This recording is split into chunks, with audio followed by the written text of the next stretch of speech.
What's up guys, welcome back to my channel Anime Fiction. Hope you will all enjoy the story of what if Naruto was teleported to another world part 1, and if you like this video please like for the next part, and if you're new in my channel please subscribe and hit the notification bell for more crossover fiction. Now let's begin this new video. Chapter 1. Part 1. Origins of the Demon Child drop asterisk drop asterisk drop. That was the sound he was used to. The one constant in his short life that has never changed. Every day, coming back to this little dank cell. After each mission or session the masked men wore it, if that was even good cover to offer them.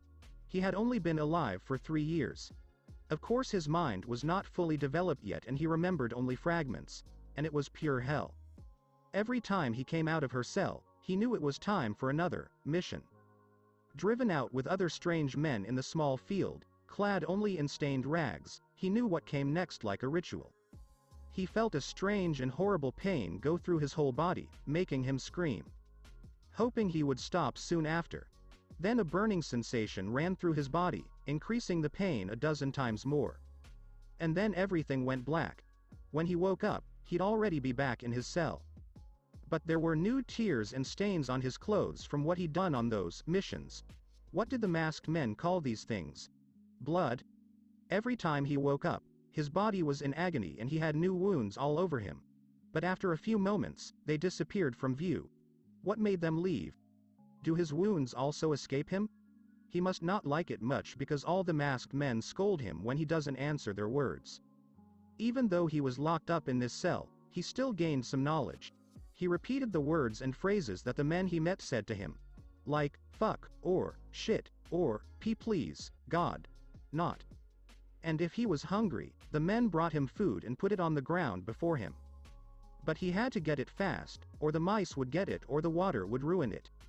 And when he was thirsty, he drank the water that dripped from the ceiling or the glass that the men gave him. He lay on the floor, not reacting, not moving towards anything that passed through his cell.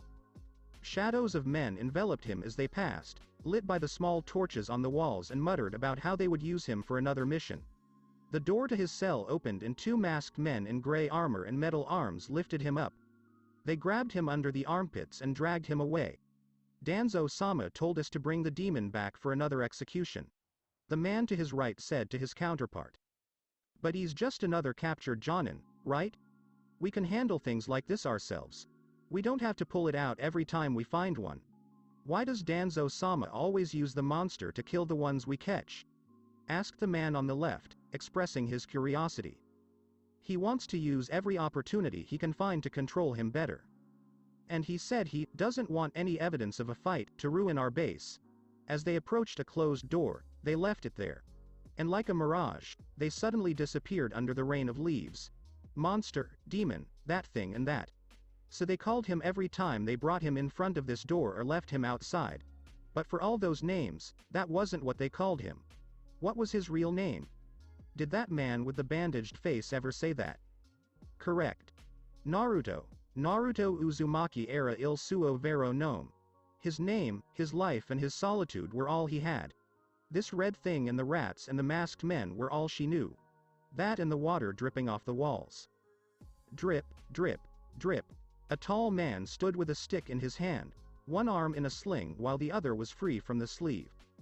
He wore a black and gray robe that covered his right arm and reached down to his feet. The right side of his face was covered with bandages that wrapped around his forehead.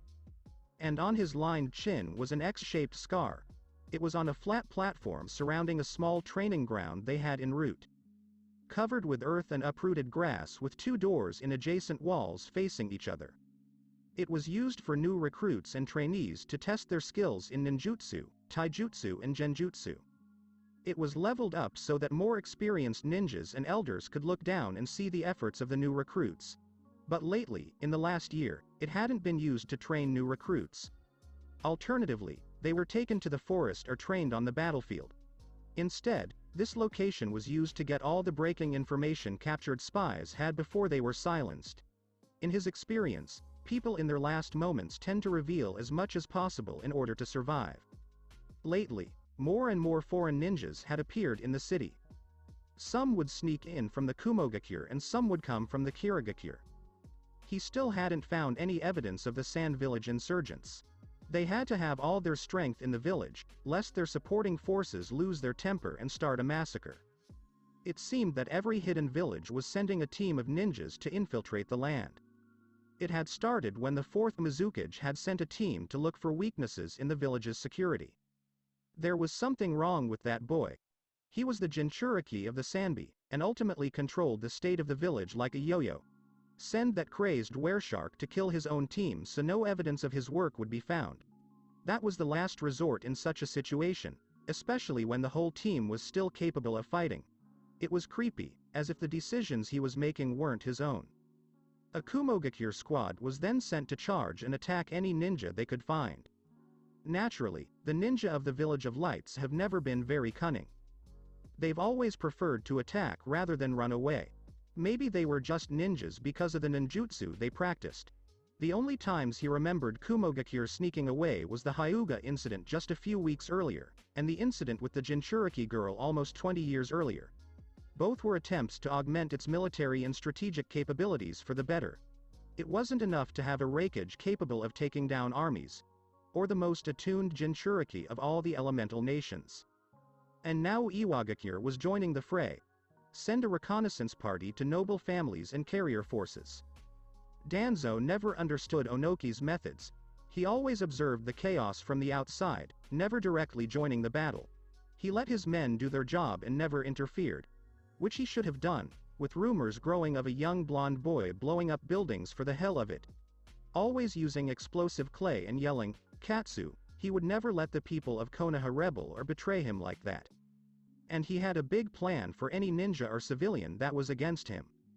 He had taken the Jinchuriki boy into his ranks and turned him into a weapon. Since the boy was nothing more than a small child, he could not expect any conscious contact or agreement with the demon fox, so members of the Roots investigation team came up with a solution. The discovery that the demon chakra is activated when the child is in pain. If they could create a seal that caused excruciating pain through the boy's body and control him through that pain, they would have a walking weapon in their hands. It took a few tries to get the fox's chakra to move, but when the boy was covered in fell energy, it worked. The first time the cloak appeared, the boy lunged at its controller out of pure instinct. Danzo barely lifted his fingers in a seal and the boy stopped, a cry of blood-curdling pain from his throat. When he did, a kanji appeared on his stomach in the center of the seal. The boy wouldn't attack anyone Danzo didn't see fit to kill. And when he was done, he put his hand down and the boy stopped. The chakra would dissipate and then fall unconscious. It was useful for clearing up loose ends when you were tired of doing work. An Anbu ninja appeared behind Danzo, kneeling before his master. "Danzo-sama, you are both ready. Should we release them?" the masked ninja asked their leader. "Oh, talking about tying up loose ends. Yes, get the Iwa ninja out first and keep Naruto-kun locked up. I want to see if we can get more answers," said the older ninja in the robe to the younger shinobi. The Anbu nodded and waved. A door opened in the area below and a man was thrown out. He showed up beaten, tortured for any information he had. But like a true Jonin, he had kept his mouth shut. He stood up and looked around, noting that several new ninjas had appeared in the clearing. The man wore red overalls with a brown bulletproof vest. Around his head was a normal ninja village forehead protector. Etched into the metal was the image of overlapping dented rocks, the mark of an Iwa ninja. His backpack was missing. They took it when they brought him here. The man looked at those around him and yelled, "Where are we bastards? What am I doing here?" The man in the robes struck the ground with his staff, causing an echo that followed the silence. He looked at the Iwa ninja with narrowed eyes. "You infiltrated my village and killed my men. He refused to give us why he's here. I'll give you one last chance to tell us your intentions. Who sent you?" The robed man finished as he lowered his tone, his voice not losing its calm tone. The Iwa nin made fun of the old man. "Hey, you're a fool to think I'll talk. Come on, send all your men. I'll kill them all," the man exclaimed as he got into a defensive stance. Danzo glanced at the young man, then turned his head and nodded to his follower. The root ninja appeared in the arena, facing off against the foreign ninja. The intruder changed position to follow the newcomer. But before they could start fighting, The Konoha Anbu opened the door behind him and left. The insurgent only looked perplexed, as if he expected more. Was he supposed to go out there? Were they letting him go? Just as he was about to question his motives, a presence made itself known. Expecting the appearance of an animal or an enemy ninja, he didn't expect a child to emerge. The child in question was small, perhaps only 3 or 4 years old. His light blonde hair was unruly and tousled. His arms and his legs were thin, like bones with skin. His stomach and cheeks were sinking, showing he was malnourished. And on each of his cheeks were 3 mustaches like scars, defining his face. He wore rags of torn fabric, remnants of a shirt and trousers he had worn. The sandals he wore were stained, dark red with dried blood. But his most distinguishing feature was his empty blue eyes. Like puddles of water, but dirty and unclear. Faded eyes that conveyed no emotion, no life. If he hadn't been standing, he would have been mistaken for a corpse. The boy raised his head, seeing the new man in front of him. The man shivered when he saw his eyes, as if they were looking into his soul.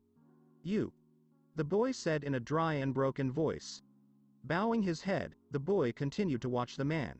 "You. Knew. Kill?" Danzo looked down as the two came face to face. A slight smile appeared on his scarred face. Now it was time to show what his weapon could do. He raised his left hand, brought it to a half-tiger seal and pumped it with his chakra. Graw! The boy screamed in excruciating pain, falling to his knees. The Iwanin looked completely frightened by what was happening to the boy. His hair was changing, becoming more spiky and edgy. His whiskers became rougher and more scar-like. His nails grew, digging them into his head as he squeezed in pain. Through his rags, the Iwanin saw a pattern appear on his stomach. A sun-like formation made of runes and kanji gradually moved towards his stomach. And at the heart of the training ground was the controlling character. The kanji used by Danzo to make it his personal toy. The boy fell to his hands and knees, breathless. He lifted his head towards the man, revealing crimson eyes and slit pupils that made him look fierce. The ninja froze in fear. This was what the Red Cloud had sent him after.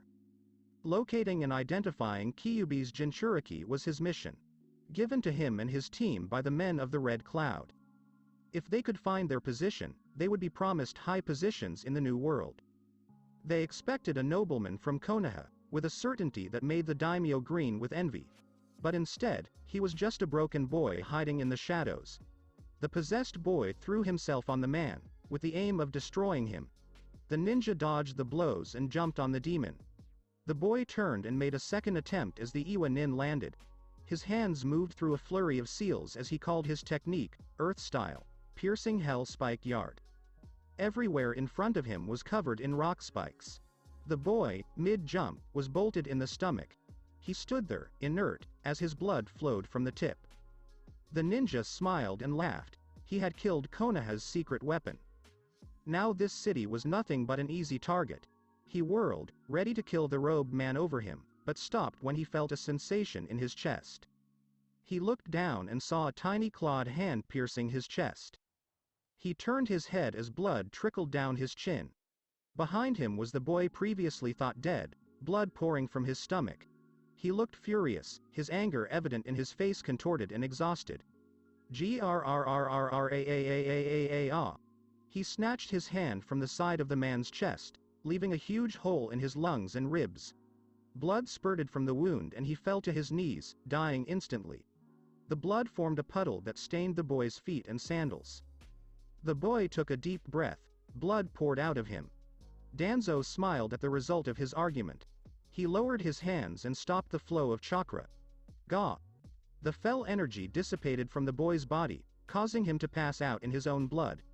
The old man nodded to his subordinates and they followed his order. One Anbu grabbed the boy and lifted him up, another picked up the new corpse to add to the pile. The assembled ninjas dispersed. The rally was over, the show was over. Another ninja, very young by comparison, appeared kneeling behind Danzo. "Danzo-sama, should we take Naruto to the doctors? If we leave that wound as it is, he might die." The man looked concerned for the poor boy. "No," Danzo said in an authoritative voice. "We don't have to worry about Naruto-kun's medical condition. He'll take care of himself." Danzo walked past the kneeling youth. Our concerns are based on finding out why all these intrusions are taking place. Every major city is sending its forces to. Sir, if we don't treat him, he could die. The masked man stood up to address the old man. But when he turned around, the old man was losing murderous intent all over his body. No, he won't. Those aren't the first injuries he's suffered, and they won't be the last. His wounds are healed by the fox. He won't let his canister die. The old man turned around. That kid has proven to be more than extraordinary in the field. He's killed every insurgent squad we've intercepted. His presence has strengthened as a terrifying force in the world. We even stopped the idea of an Uchiha rebellion. But sir, he's just a boy. He's got to be a better solution to our power struggles. Naruto must not be that solution. The masked man tried to reason with the old man. We are ninjas, boy. We will use all methods to survive and keep our people alive. Even our children have a duty to help our village. Danzo began to walk away. I will do whatever it takes to help Konoha fight. The masked man looked down. Oh, by the way, Danzo turned his head to address the young man. What's your name? You don't call him monster or devil, so you know him. The masked man looked at the old man. He reached out and pulled the animal mask off his face. It revealed a young man with gray hair who defies gravity. The lower part of his face was covered by a face mask and his left eye bore a vertical scar. His left eye was different from the other, red with 3 volumes circling the pupil. My name is Kakashi Hitaki, Danzo-sama. I have applied to join your ranks as an opportunity to learn your style. Please show me how, Danzo-sama. This was both a truth and a lie. He was here for a reason, and a reason only. Find a way to save Naruto. Oh. Copy Ninja Kakashi-kun. It is an honor to have you among our humble ranks. Naruto was on the floor of his cell, close to losing consciousness. The hole in his stomach was slowly closing up, cutting off the blood flow. His eyes grew heavy and he couldn't stay awake. But almost instantly he found he was no longer in his cell. She lay in a foot-deep pool of water. The walls were wider and the bars were gone. The pipes spread and twisted on the wall, carrying something across the black abyss. Naruto stood up, looking left to right to find something obvious. He got up and started walking in one direction. He'd been walking for what seemed like hours. Then, after a while, he finally hit something. Bars that reached up to the ceiling and extended along the wall. He approached the bars and went to touch them, and then G.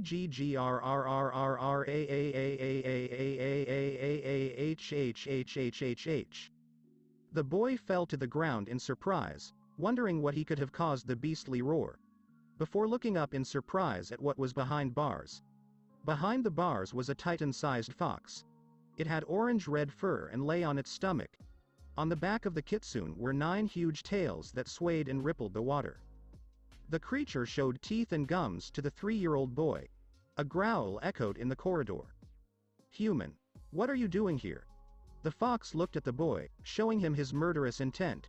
If you don't open this cage now, then I will destroy you with my paws. The fox exclaimed furiously and angrily. Who is your what? The boy looked at the fox with his lifeless eyes. He was unaffected by the beast's horrible power. For me? I am the great Kyuubi-sama.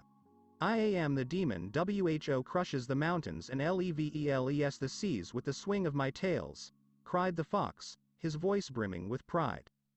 The boy just stared at the fox, his mouth open in a small comical way. As if he was as shocked as he could be looking at the creature in front of him. Kyuubi-sama. What are you doing here? Where is this? He said disjointedly and ungrammatically incorrectly. He hoped the fox could shed some light on the matter. Boy, you always call me that. I'm your superior in every way, so listen to me carefully. The fox crouched almost at eye level with the boy. You use my chakra almost every day for what those men want. And while I have nothing against murder, you have no right to use my power for the needs of these pathetic humans. Cat Tra? The boy asked, tilting his head in confusion. Not stupid sack of meat, I said chakra. Oh. I'm sorry. Me. Why do you talk like that, child? Can't you talk? I'm sorry. Kyuubi-sama. Learn. From. Masks. The fox narrowed his eyes. So this boy learned from his jailers. He doesn't know anything else about this world, huh? The fox wondered if he could teach this boy to rule for his sake. And in his experience, the best way to teach was through fear. So he decided to plant a threat in the boy's head. Child, you should run. No one can stand before my greatness for long. Before they go crazy or kill them. So watch your steps, or you may die. The fox finished his speech with a devilish smile. The boy just looked at the fox in amazement. Then he went through the bars and onto the paws of the fox. The fox looked down in shock at the boy's actions. He looked down and saw the boy staring at him, and then he saw him for the first time. The lifelessness in his eyes, like a dead soul in a moving body.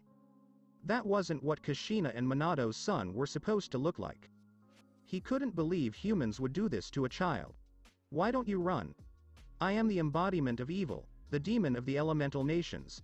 I could kill you in an instant. He waited for the boy to come to his senses and ran away in terror. But the boy continued to watch and, after several tense moments, answered, If. You. Kill. Then. You. Would. When. You come. The fox was shocked to a new level by the bravery this boy showed him. He turned in his cage and looked away from the boy. Go away, boy. I feel merciful. Run now before I kill you. The boy only stopped for a few moments before rushing out of the bars, then turned and bowed. Hello. Kyubi-sama. See you. Soon. You. Yes. I will bring you back here to teach you how to speak to me properly. When the boy was about to run away, he said one last thing. And don't call me Kyubi-sama, it won't work until you learn proper respect in my presence. Only Kyubi will be fine for now. Hash hash hash hash hash hash hash hash soccer player hash hash hash hash hash hash hash hash Hiruzen Sarutobi stared all over Konoha. This was such a peaceful city, despite all the turmoil in the world. But it wasn't the result of his work. Could he still call himself the Hokage? He was a puppet, a shadow of his former self. The night Minato died, he was ready to take care of that child. But the council had decided not to keep the boy safe. In his eyes, it was none other than the fox that attacked his house. He hoped to be able to appeal to the other village elders, but with no luck. Homura and Kaharu had agreed that he should have been in more capable hands, and Danzo entered. His old friend had told the council members of his plan to use Naruto as a weapon. Hiruzen was against it, saying it was inhumane. But the council had won, also involving the daimyo for the decision. And as such, the city had thrived. No one would challenge a superpower that has a monster at its fingertips. The driving forces of other countries have never respected the wishes of the people. So as a result, they took the child's free choice before he could have it. He had been horrified at the idea of that happening. He felt like a puppet that Danzo used to keep up his appearances. The only leverage he could have was to convince Kakashi of his plan to try and free Naruto from Danzo's control. But even that was a gamble to take. He just longed for simple times again. When children could laugh and play together. But regardless of the leader, the need to fight and seize power was too strong. He wishes he could follow the path of Jiraiya and Minato with his ideals of him. That we should aspire to non-killing and peace between people. But no matter how many times he thought about it, he could only imagine an impending war. Danzo had continued to send the bodies as messages to their respective cities. The cage would lash out in anger, saying they never sent their men to infiltrate. That they were the ones who had crossed the border and killed more soldiers. And all this hatred had led to a traffic jam between the cities. They expected war. They just had to wait for the first shot to be fired. Hiruzen has looked back on his younger days. Being taught by the Hokage Shodai and Naidem. The fun and hope he had experienced then. But when Naidem lost her life to Kumo's brothers Jin and Amp Kin, she remembered what Shodai did next. He had spent years working on a new jutsu. Genius and ninja leader, nothing was impossible for this man. He had said that, if there is no peace in this world, perhaps we can find it in another. It was a fool's dream, even for someone like Hashirama. Travel to different dimensions and create new societies. Hiruzen believed that his sensei was just living out his last days in wonder and fantasy. Until one day they worked and a portal opened. Only the upper class of Konoha could be allowed to know this secret. When sufficient time had elapsed for preparation, an expedition was formed. Hashirama was the leader, being the strongest of the group. His daughter has followed him to the New World. Proms mustn't bring him back no matter what. He even asked Hiruzen to take care of Tsunade and Nawaki while she was away. Along with them, they brought experienced ninjas, scientists, and medics to accompany them in case something went wrong. After 1 week, they had no information from the shipment except one word they sent. They were supposed to be Kia and all knowledge of the portal jutsu was destroyed. Every day, Hiruzen wondered what was on the other side. Were there enemies that not even they could defeat? Or life was so good that they had left the nations for a new utopia? Was it better than the situations unfolding before him now? Sometimes he would come back and look at the message that had been sent to them through jutsu. Flower the cave exuded an eerie atmosphere to those who saw it. Darkness covered the interior, stalactites and needles appeared all over the floor and ceiling. Several men entered the center of the clearing. Usually they only sent clones, informants or holograms. But under the circumstances, they thought it best to meet in person. A man with several facial piercings and orange hair approached. He was dressed in a long black cloak with a red lining. And around the cloak were figures of red clouds. And over the head of this man was a forehead protector with the figures of 4 parallel lines falling down. And the intersection of the lines was a long scratch. She opened her eyes, revealing eyes with light purple irises and sclera and a wavy pattern appearing from the center. This man was Pain. He was the head of the Alba organization. Or so it is believed. Out came a woman with blue hair, lavender eyeshadow and a piercing under her lip. He wore a sash similar to the man on his left. And atop his head was an origami flower in a softer shade of blue. She looked like a woman willing to take any life for her sake. She was Conan. Angel of the land of rain, so, are we all together? The pierced man announced in a powerful, emotionless voice. From the shadows, several men stepped into the light. Nay, Leader San, a big man said to his boss. This man had a bluish complexion and long hair that was blue like a shark's fin. Gill-like markings, bags under the eyes, and sharp, pointy teeth. On her head was a metal band with 4 wavy lines, a scratch in the middle. And on his back was a huge sword wrapped in bandages. Is it almost time for the big party we've planned? You know I can get impatient if I have to wait too long to enjoy myself. This man was Kisame Hoshigaki, monster of the hidden mist.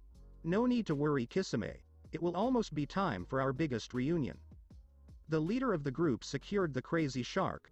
Are you sure it's time? The chief turned to the one who had spoken to him. The man in question was a tall, dark-skinned man in a white hood and black mask. His eyes were his only visible features, green irises and pupilless red sclera. She wore the medal of the waterfall that cracked, with a cut in the middle. We haven't raised the proper funds and we don't have enough support to sustain our conquest over other nations. I don't want to lose all my money because you were premature and impatient. This man was Kakuzu. Underworld zombie runner. Kakuzu. Conan stepped between Pain and the masked member. Watch your tone. Even though I'm worried. A new member had made himself known among the others. He was a young man, short in stature. He just seemed to be looking around in his late teens, red hair tousled. She was uncomfortable, she wished she was on Hiriko's bridge.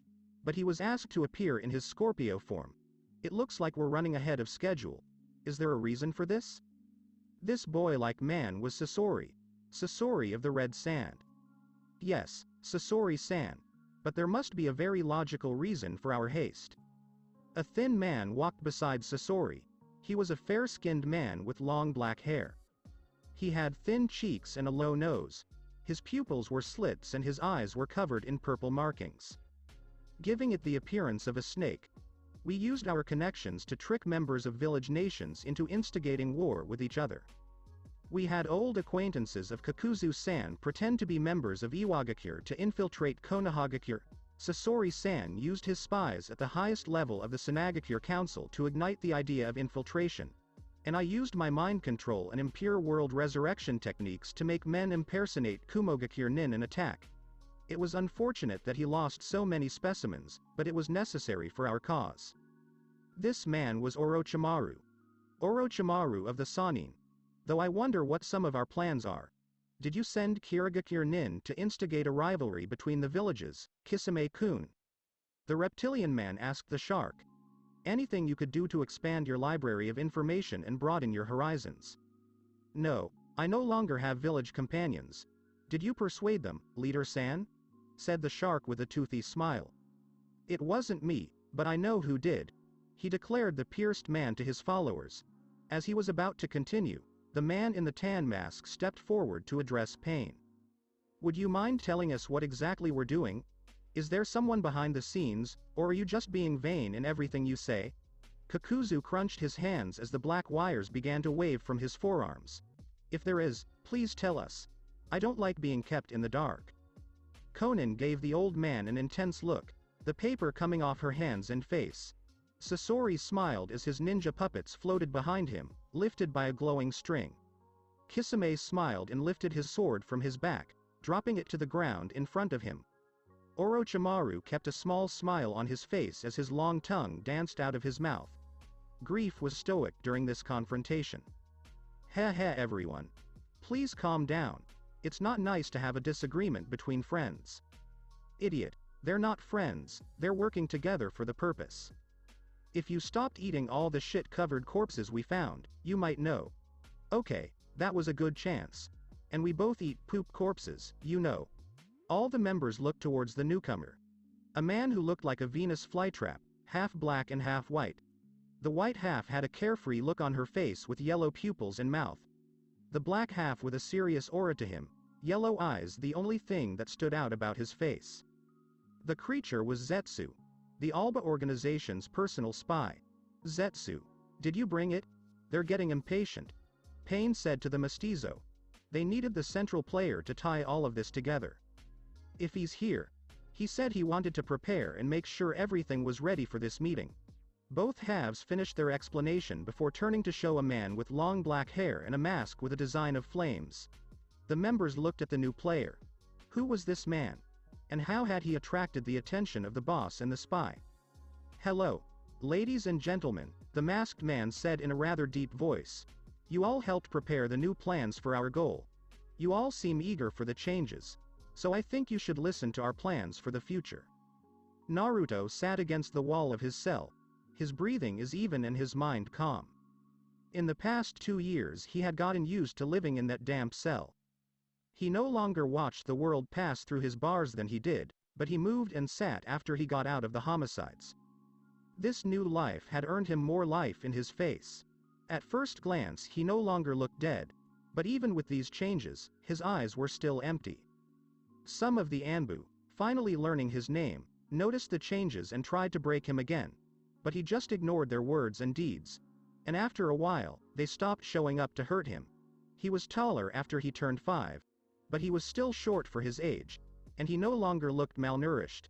Grabbing his food before it spoiled and eating what he could. He also noted that there was more food than usual over the past year. What had caused all these changes had been the encounters with the creature in his stomach. In the past 2 years, Kyuubi still didn't like him, but he warmed up to him. He taught him ways of life and how people act. It was even helping him learn to speak properly. As he walked through the sewer, he saw the usual bars that held the fox down. He tried to open the bars to open the cage, but every time he got close, he stopped. As if something awful would happen if he did. He approached the sleeping fox and shouted the greeting he had taught him. Fuck you, Kyuubi, he said with a slight smile. The fox opened his eyes and looked at the boy contemptuously. What the hell did I tell you, boy? That's not how you talk to me. I'm sorry, Kyuubi, but every time I spoke to you, you yelled at me. I thought this was how we greeted each other. The boy said without changing his facial expression. He had made the Titanic fox sweat. Yeah, well, I'm the great Kyuubi. You're just a fucking stupid who annoys me every day. The fox stood up and began to shrink. It was smaller than its usual frame, but still larger than most Anbu. The Kyuubi had found that it was easier to simply change its size than to keep pressing its face against the ground. Also, it would be easier to teach the child if he didn't have to try to find him in his shadow. What shall we do today? Shall we continue with the paper that goes boom and stuff? Said the boy with his head cocked. The fox was teaching him how to make paper that explodes. saying it would be useful for his escape. Yes, it's time for you to make one as a test. The Kyuubi smiled at the thought of breaking free from another cell.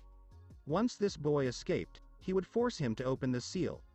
Every time the boy tried, the control seal placed by the impudent old human warned him not to. Then, once they were free, he would scare the boy and he would be released. Maybe when he was out, he would eat the boy. Ah, it would be a pleasure. Outside, Naruto's eyes widened and he peeled off a piece of his rag. Then he bit his thumb and blood was dripping from it. He followed the direction of the fox and traced runes on the fabric. He had made many attempts to get the symbols right, but was having trouble getting the kanji right. And after so many attempts, he lost a lot of blood and passed out.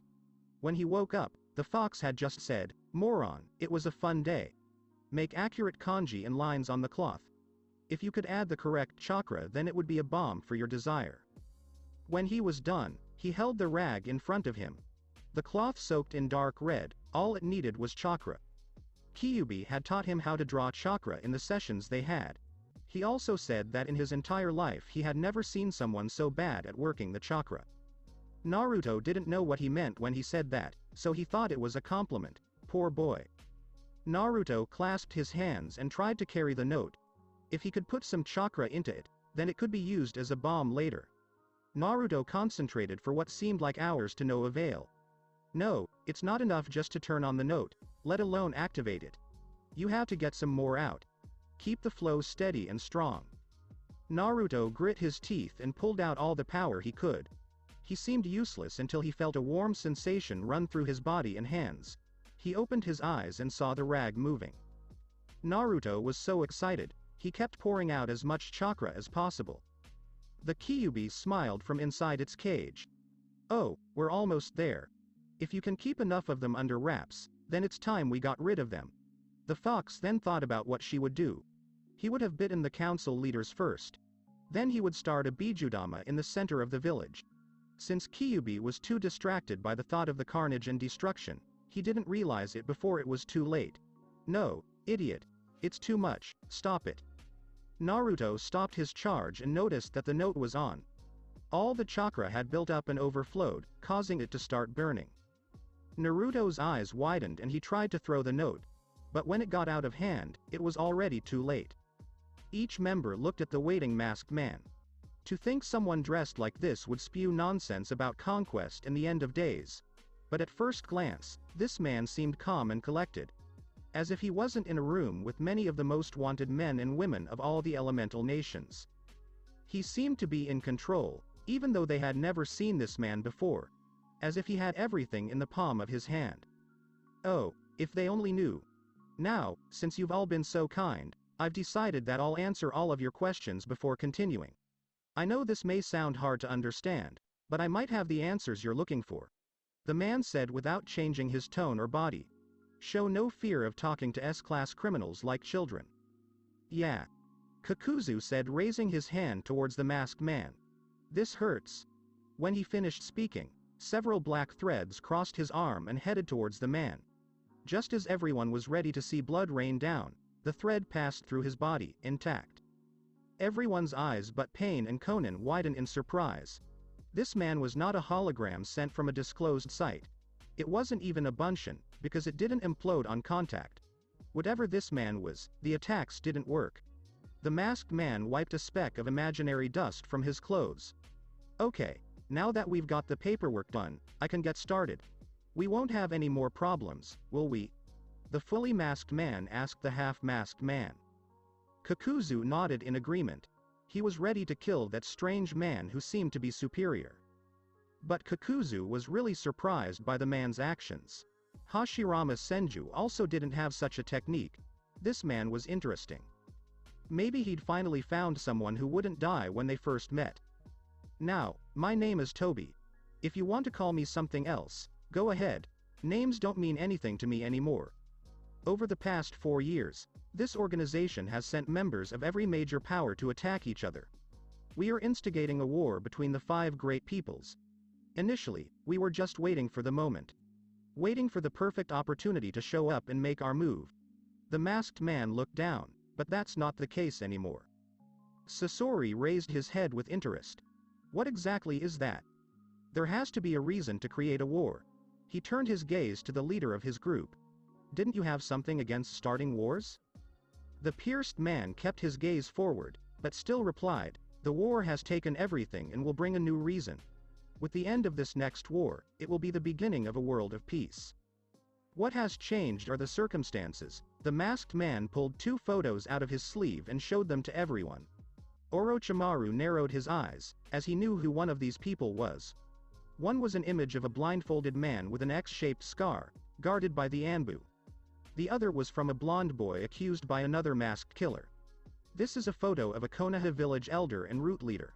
His name is Danzo and he has only one goal: complete control and prosperity of Konoha. He placed one photo in front of another, showing the boy. And this is your ticket to it. This dude is your secret weapon. The one he's been using for 4 years to bring absolute fear into the eyes of those who wish to harm people. And how does this boy do it, exactly? Kisame asked. His interest in where all of this was going kept growing. Simple, it is the driving force of the Kyuubi no Kitsune. Members who didn't know this man were shocked by what he said. He's using this guy as a weapon to instill fear in people. Assassination attempts, group destruction plans are used. It is even used to bring control to his village. I had planned to have a small discussion between the Uchihas and the council, but this boy blocked all plans for a revolution. Despite the way he was acting, he was really disappointed. He wanted that boy Itachi on his side in the future. Oh good. So what exactly does that mean? Kakuzu asked.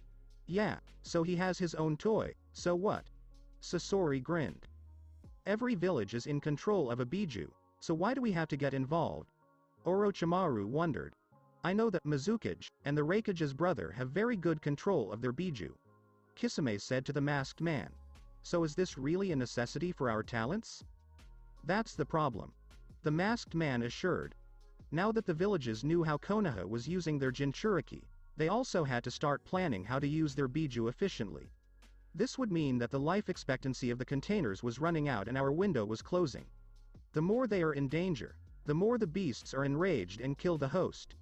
Even if a Biju escapes, our real plan will be ruined. Each member became interested in what he had just said. Orochimaru stepped forward and asked what most of them were thinking. What is this real plan? The masked man raised a hand to his face and grabbed the lid. He lowered the mask and uncovered his face. One side of his face was badly scarred, old wounds from how faded they had been. The other half completely in place, as if it had been sewn together with a fully functional replica.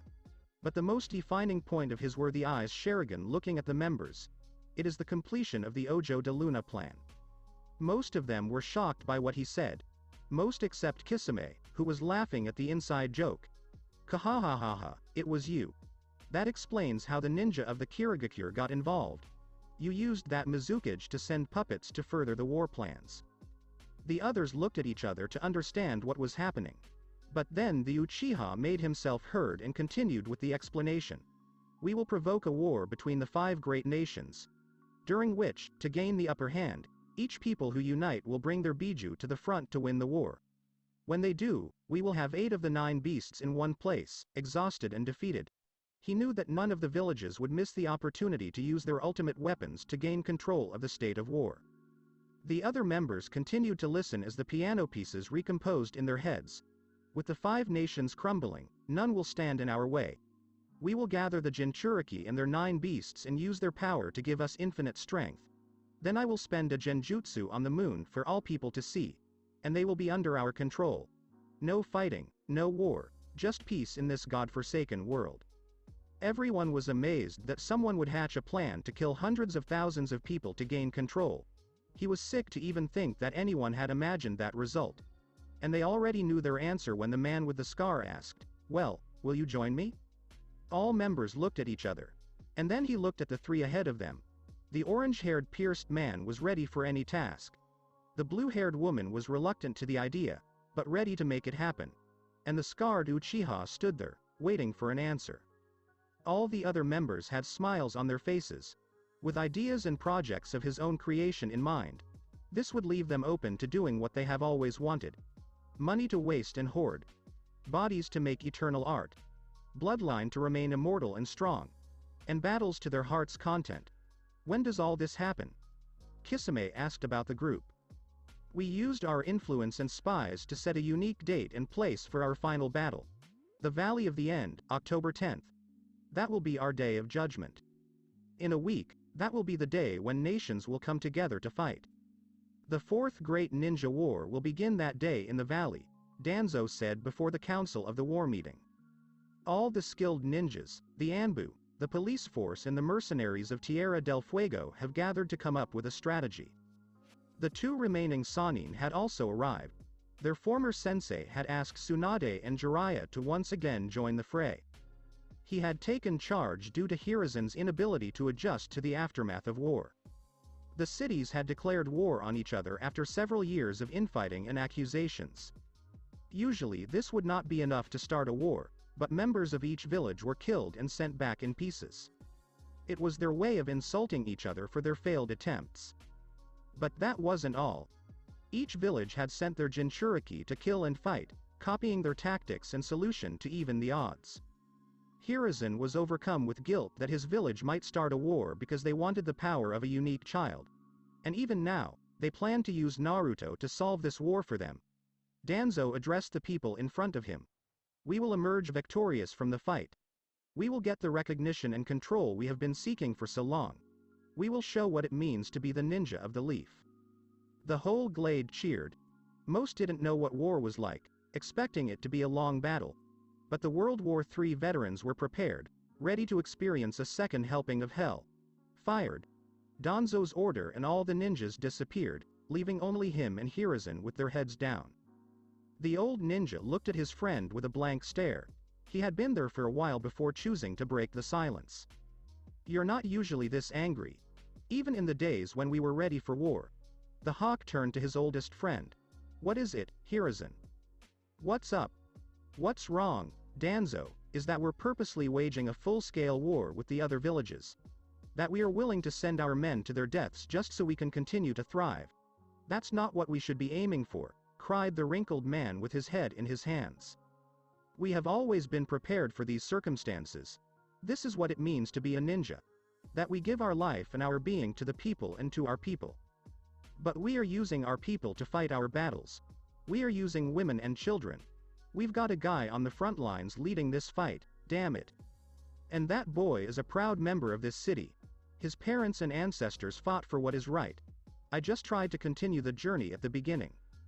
You used it to your advantage, Danzo. Hiruzen looked into his friend's eyes. Don't bring Minato-kun and Kushina-kun's legacy into the discussion. They are not a reason to send a child to die on the battlefield when he turns 6. If this meant that much to you, Hiruzen, you would have stopped me when I captured him 4 years ago. You didn't because you knew my cause was right, even if the execution was wrong. We both want the same thing. We're just willing to go our separate ways to achieve the goal. Hiruzen sat up and inhaled. He stared into space, wondering just what to do. My nephew has started trying to walk on his own. Hiruzen changed the topic of discussion. He keeps falling, but he tries again as soon as he can. Danzo walked past him. Konohamaru-kun looks like he'll become a strong ninja someday. The old man tried to reassure his friend. Hiruzen had a sad smile on his face. I can't help but think that maybe I can help this boy better than Naruto-kun did. So I have decided that after this war, I will step down from the current ruling Hokage. Danzo looked at his friend in mild surprise. He had loved the Hokage's work more than anything he had ever done. I can't help but think I'll never lead that guy by driving him like an authority. Because every time I look at myself, I see a shell of the old me. And I can't watch it anymore. Danzo nodded, understanding that this was a choice already made, not a decision he could change. Then a Root Anbu appeared before the kneeling Danzo. Danzo-sama. The armored man said hurriedly. You must come early. We think the demon child tried to escape. Danzo stared at the kneeling man, then turned to his old friend. The Sandaime could do nothing, knowing that right now he didn't have the power to change anything. Danzo turned and nodded, disappearing with the Anbu. Leaving Hiruzen Sarutobi to pray for the boy's safety. As Danzo entered the narrow corridor, he saw that many of his men had gathered around a single destroyed cell. Danzo made his presence known, causing all the Anbu members to snap their attention and let their leader pass. When he got to the front, he found Naruto lying on the ground, hot. He put his foot under the boy's chest and turned it around. His chest was badly burned and his fingertips were missing. His arms were almost coal black. The boy had passed out from shock and pain, so he reached out and opened the seal. Naruto's body jerked in pain as he woke up. He stopped and took a deep breath. He readjusted so that his back was against the wall facing Danzo. "Naruto-kun, what are you doing, setting off an explosion like this?" she asked the boy in a low voice, already guessing the answer. For the first time, the men around him heard the boy say something other than screams of pain. "I was building a bomb to get out." She raised her head to look at the blindfolded old man. It was an escape route. Escape attempt. If that. Naruto answered for the blindfolded man who helped him finish the sentence. Even with Kyuubi's help, she had a hard time learning some words. Speaking of Kyuubi, she was looking at the man who couldn't see him. That human was speaking to him, though not directly. "Naruto-kun, when you escape from here, where will you go?" he asked the charred blonde boy. He cocked his head in response. Neither he nor Kyuubi had thought about that much. "Well, I didn't know. I didn't know for sure about Kyuubi. You have nowhere to go if you leave. This city and all other cities will be looking for you. You have become an international criminal, persecuted by every nation. And you have no family, friends or precious people to call home." He lowered herself to the boy's eye level. "Admit it, if it weren't for me, you wouldn't even have a reason to live. You'd just be a lifeless child with a demon inside you. Shunned and hated by all who see you, no one to turn to. It's a far worse experience than death, let alone this." He took a step back and walked away a few yards. "So don't try to run away again, because even if we treat you like this, we're the only ones who recognize you." He then continued his walk and ordered the assembled men to disperse. "I'll leave the cleaning up to you, and the water will work if they come." He called to an Anbu in the crowd to make him stay, then vanished into the darkness. The Anbu looked towards the wall to see the boy with his eyes covered by his matted hair. He walked over to the boy and bowed to him, absently noting that his burns and fingertips were fading thanks to the fox. "Hey, are you okay?" he asked the boy. The boy lifted his head to show sad eyes. The first real expression the boy had ever shown, and it was one of pain and grief. But no tears came out of his eyes. "No, you are right. I have nothing but this cell in life." "I didn't like everything he said. I feel angry and something else I don't know," said the boy in an annoyed voice. "Who are you, sir? You didn't hit me when you approached." The Anbu took off his mask and showed Naruto his face. One tired eye and the other scarred and red with numbers. "My name is Kakashi, Naruto. Kakashi Hatake, and I hope to find a way out for you." The boy cocked his head curiously. "Me? Why Kakashi-kan?" He still couldn't figure out what Keigo was or how to use it. Confuse it with his honorific titles. Kyuubi sighed. "Because I can't sit here anymore and watch what's going on. For the past 2 years, Kakashi has been making his life easier by being in hell. He had stopped any root who thought of hitting him. And he added extra rations to his food so he wouldn't starve. The only reason he didn't run off with Naruto the first time he had was because he was so heavily guarded that there were no openings. That is, until the war began. If he could find a way to counter Danzo's sigil of control over him, then he could free Naruto. I could let him live in a different country, not affected by war. He owed to his sensei that at least his son lived happily. Why do you care about Kakashi Denoma?" "Ah, Kakashi is fine, Naruto. Don't hurt yourself trying to find a good suffix," Kakashi said with a bead of sweat on the back of his neck. "Well, why would you help me, Kakashi?" "Because I know you deserve more than this," the man said with a touch of empathy for the boy. "And I'd do anything to help you live a better life than this." Naruto looked at the man in amazement. No one had shown concern or tried to help him. He felt a warm sensation in his chest, something he'd never felt before. Kyuubi looked at the man through Naruto's eyes. "My emotional field says he's not lying. He really wants to help the boy. You seem to have seen this man before." "But you don't know me." "That may be true, but I know you can have a better life. And I will make sure that the people I hold dear to me are happily loved. Precious. What does that mean? It means it's something you can't go on without. They will do everything they can to make sure it's safe. That's what precious people are. Naruto's eyes widened. I had never heard anyone say such a thing. Naruto lowered his eyes so they couldn't be seen. So if you want to protect something, are they valuable? Yes. That's what it means. Kakashi raised his face to look at Naruto and was shocked by what he saw. The boy was smiling. For the first time in his life, that boy looked happy. His mouth in a wide smile and his eyes filled with warmth. So if I wanted to protect you, would you be valuable to me? Then I'm not alone after all. Because there's someone else I want to help. Kakashi looked puzzled. Who? The boy put his hand on the seal. I want to protect Kyuubi too. Kyuubi and Kakashi's eyes widened. He helped me a lot. I want to make sure he's happy too. Kakashi looked at Naruto in surprise and then his gaze softened. This boy should be free. He pulled out a blanket and placed it over Naruto and stroked his head, earning a smile from the young man. He told him to get some sleep after a bad day. Kakashi rounded a corner and looked ahead. His eyes shone with determination. I will save Naruto from this life. So you can have more chances. I promise in my ninja way. Naruto settled down on the ground and closed his eyes. When he woke up he was in front of Kyuubi in his smaller form. Naruto approached Kyuubi and asked, "What's wrong with Kyuubi? You look sad." The boy asked innocently. The fox raised his head to look at the boy.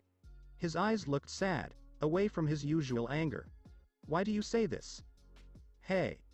Naruto looked at him curiously. That. What you said to the mask. Why would it want to help me?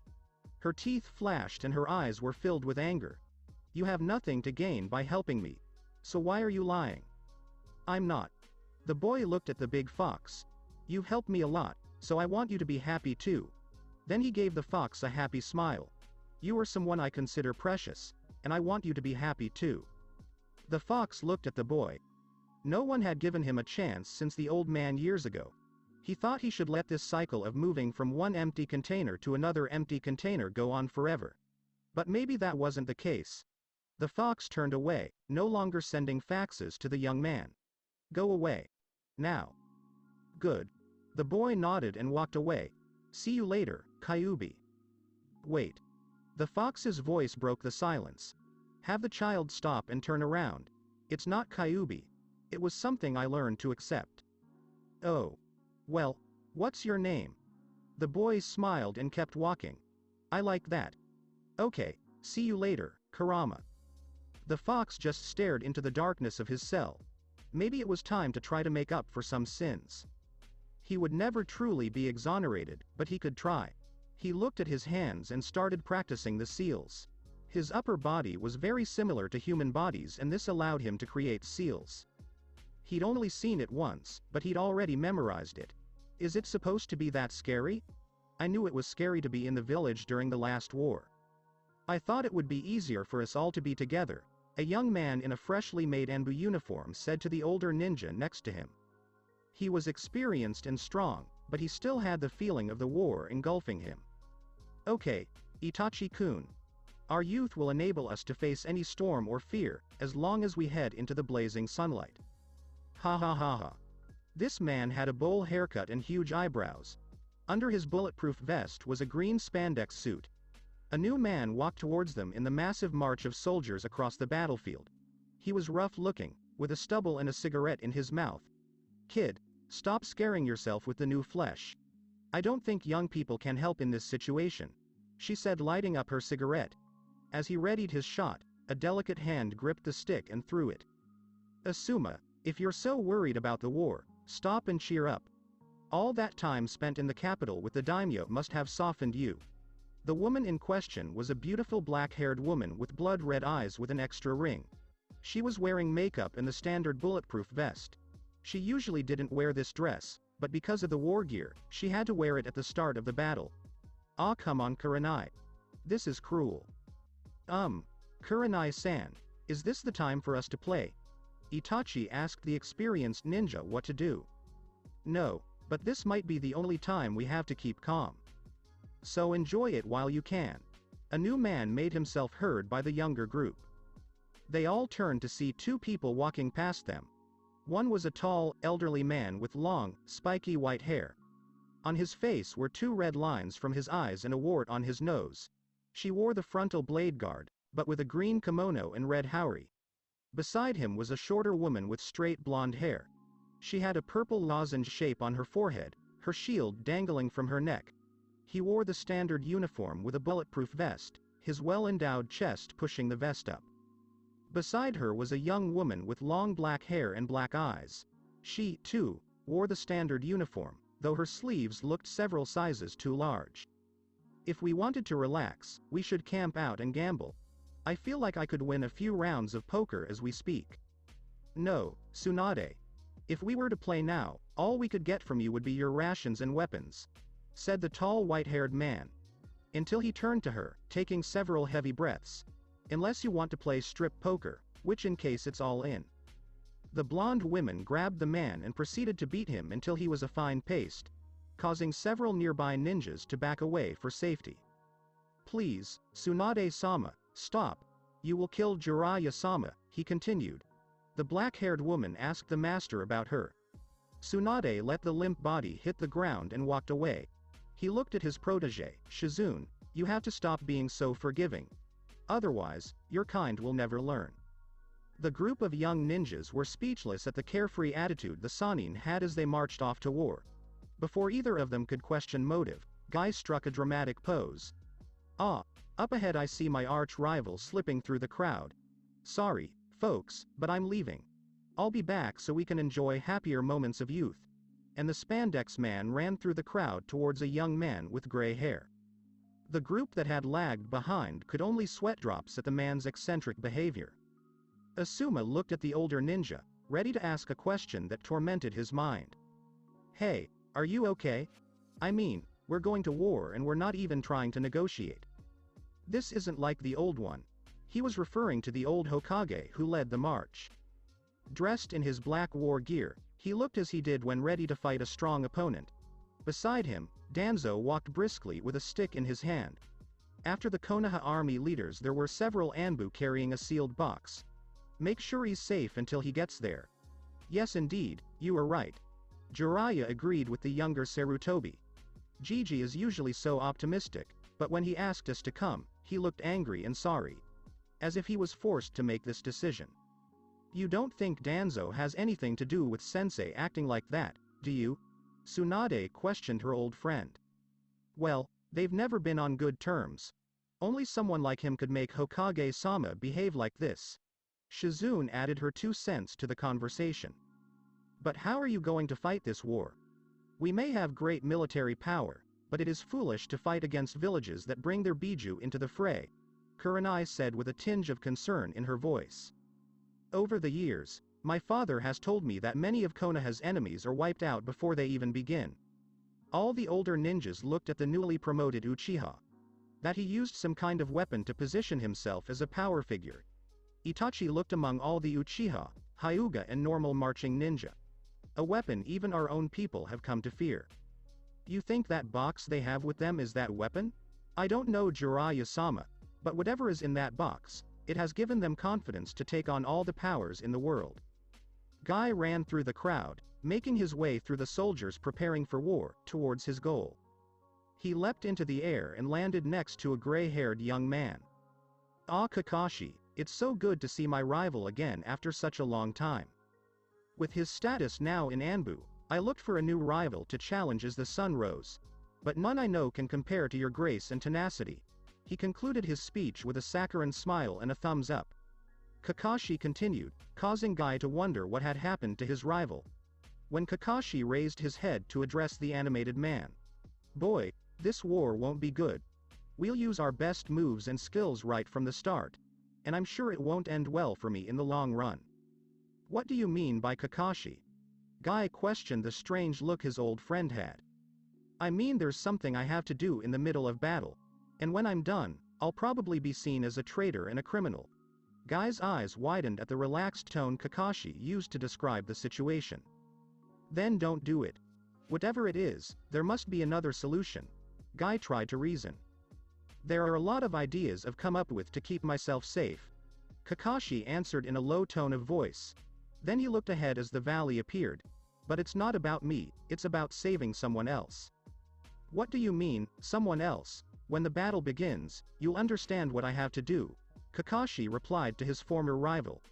Kakashi kept his determined gaze as he thought about the results. He would be free after his 6th birthday, and he held that thought as he stopped. The entire army halted as they reached Hashirama's head. They had reached the battlefield, and so had the other armies.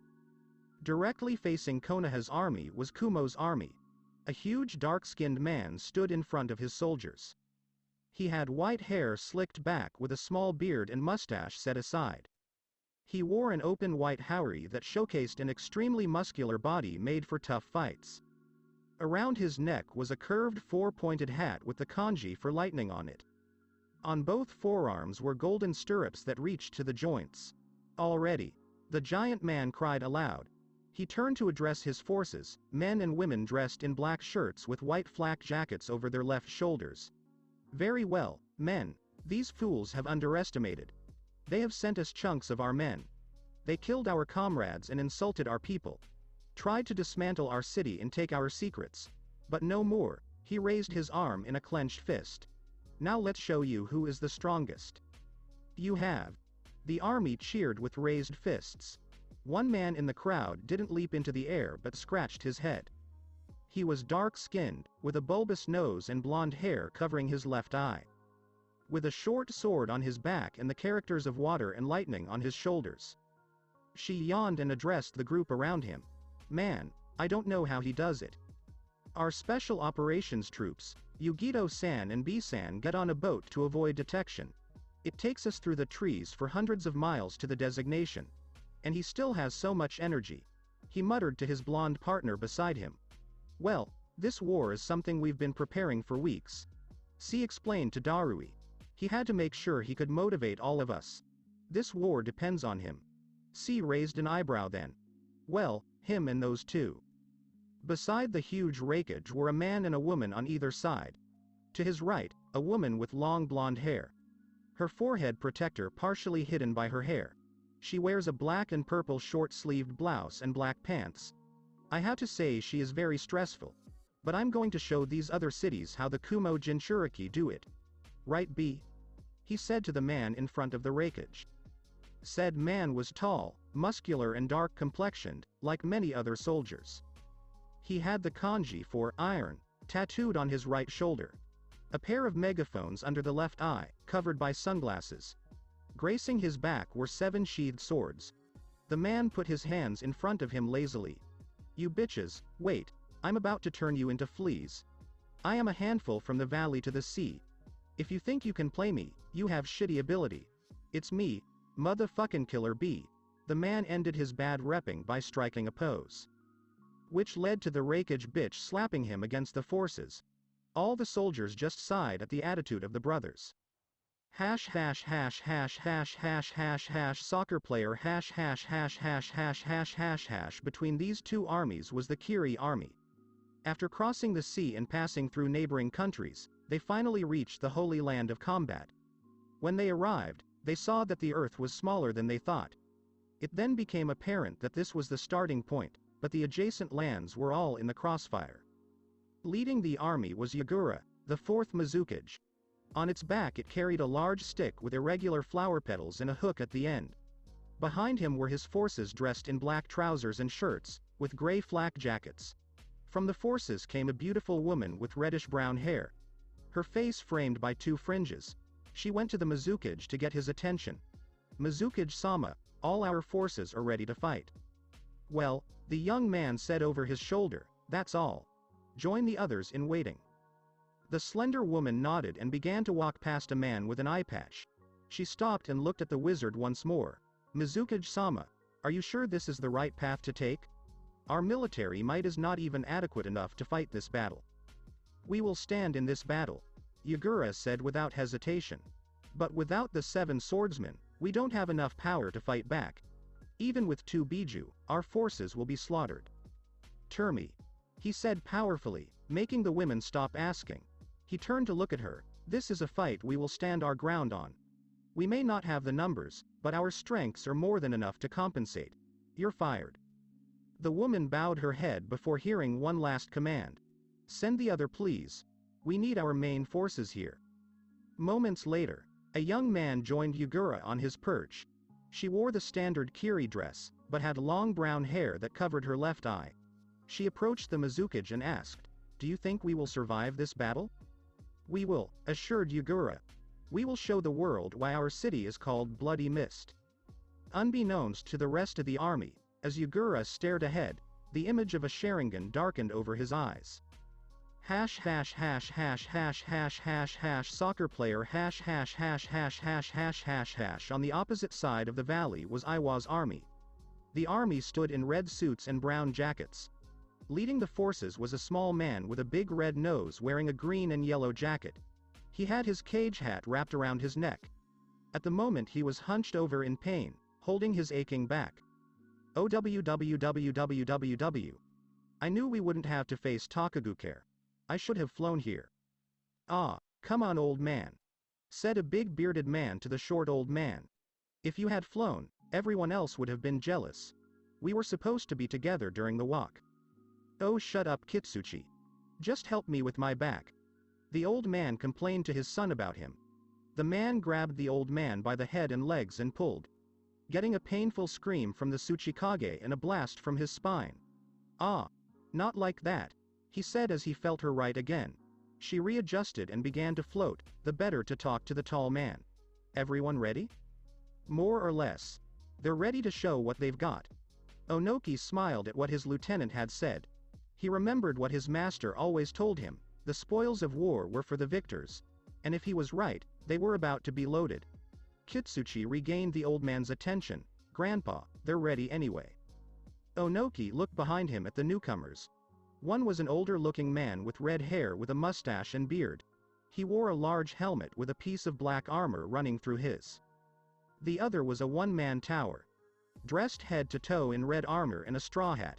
He had a strong but disinterested expression on his face, looking towards the impending war zone. Roshi, Han, I'm very glad you both could come. We will need you. Okay, old man, Roshi said with a slight grin, just make sure you leave us alone when this is all over. Beside him, Han only grunted in affirmation. Ah ha ha. The little boy moaned. He was hunched over, holding his head as his voice continued to whisper to him. Mom, please make it stop. The little boy had red hair and black shadows around his eyes. On his head was the character, Love. In front of him was a man who looked like an older version of the boy. He was dressed in a black ninja suit under a white haori with green highlights and a hat. Behind him appeared a man with a bandaged head and half of his face under a sheet. Kage-sama, we have gold dust ready if something goes wrong, he said as he looked aside at the troubled boy. Chio-sama has also prepared the sealing process if we decide to capture others like him. He nodded his head. This was an opportunity to regain the former glory of Suna. He addressed his son, Gaara. The boy raised his head to show eyes that showed a tortured and insane soul. Those men are here to kill you. Then the boy began to push in, trying to shrink. All those men have come to kill you and we are not going to stop them. He looked at his son. What are you going to do? Gaara stopped shaking and let his hands fall from his hair. He lifted his head to reveal eyes that weren't human. They had turned black, with a four-pointed star and dots around it. He laughed as the sand began to form claws around his arms. Ka-sama. Ka-sama. Soccer player The valley was littered with ninjas at the edges, ready to fight when called. Danzo took a step forward. We started this, might as well finish it. He instructed the Anbu to carry the sealed coffin. What is that thing? Jiraiya didn't ask anyone in particular. He just expressed a thought in his head. Hand signals passed as cover faded. The guards grabbed the sides of the package and pushed forward. From there came a tired and weak blonde boy. The ninjas around him had surprised looks on their faces. If they suspected anything about the basket, it wasn't a kid who had trouble standing up. What the hell? Why is there a child here? Hey, haven't we seen this already? Kakashi, is that what you were talking about? Jiraiya stared in horror at the sight.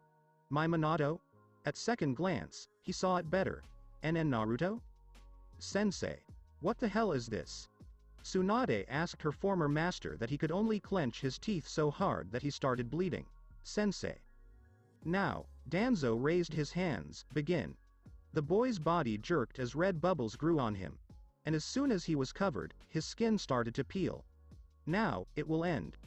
Finally, before them was not the boy, but a wild black monster with 9 tails. H. Little Kyuubi rushed forward, leaving a crater and dust in his place. He jumped into the valley and ran on all fours. To carry. The 5 forces jumped into the clearing. The Nibi and Hachibi were born and took over much of the clearing. Jutsu and weapons were thrown from every direction. Fires and explosions that become echoes. The previous silence was dead. Soccer player From above, several men watched the 12-hour battle. The valley was no longer just another piece of destroyed land. From the start, the heavyweights have been throwing their best moves. Onoki used his dust release to battle the released tailed beast, damaging the huge monster like it was nothing. But because he was distracted, he didn't see the bubble technique that hit him hard. He was still flying, but he had to keep taking breaks to catch his breath. It was using his lightning-throwing armor to destroy any defenses it came across.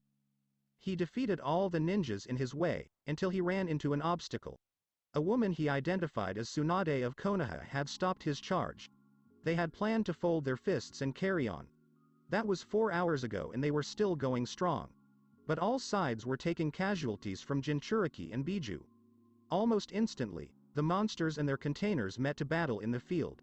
The Kyuubi runs around the Hachibi, dodging his attacks due to its smaller build. Then each of the carrying forces entered its second stage. The fight is determined by will and skill. Except for Gaara and the Ichibi, they had only maintained their fully unleashed form and fired projectiles of wind in all directions. After some time, each ninja was running out. Now more than half of the fighting forces were dead. The only ones who kept fighting were the best of the best. All the others passed out or died.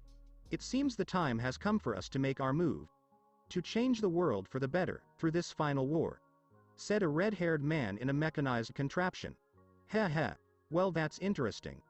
Orochimaru said as he licked his lips. So many old faces, so little time. I know what you mean. Nay, Toby, did you manipulate the Mizukage during all of this? Kisame was watching his former leader use his best moves to fight those around him. Then he showed a small smile on his face. I wish I could do better with the orders, most of the Kiris are gone. It does not matter. Toby shrugged as he paced with explosions in the distance. By the time we're done, their deaths will have helped us achieve peace. He looked at Nagato. Can you send it? Yes. The pierced man walked beside the mechanized human. Yahiko is ready to take us to heaven. It will help fight the Biju. Then we'll be here until the first strike. The walking corpse left the mountains and rushed towards the ancient valley. Toby gathered all the Akatsuki around him and then absorbed them into his alternate dimension, holding them together until he appeared on the field again. He looked at the remaining member. You coming? He questioned the blue-haired woman. No, you said there is no room for discussion. I'll stay with Nagato as she uses her power to attack. Without the use of multiple bodies, he could use more chakra for Yahiko's attacks. But that didn't mean the attacks didn't take a toll on her friend's body. The masked man nodded before rolling his eye and disappearing from view.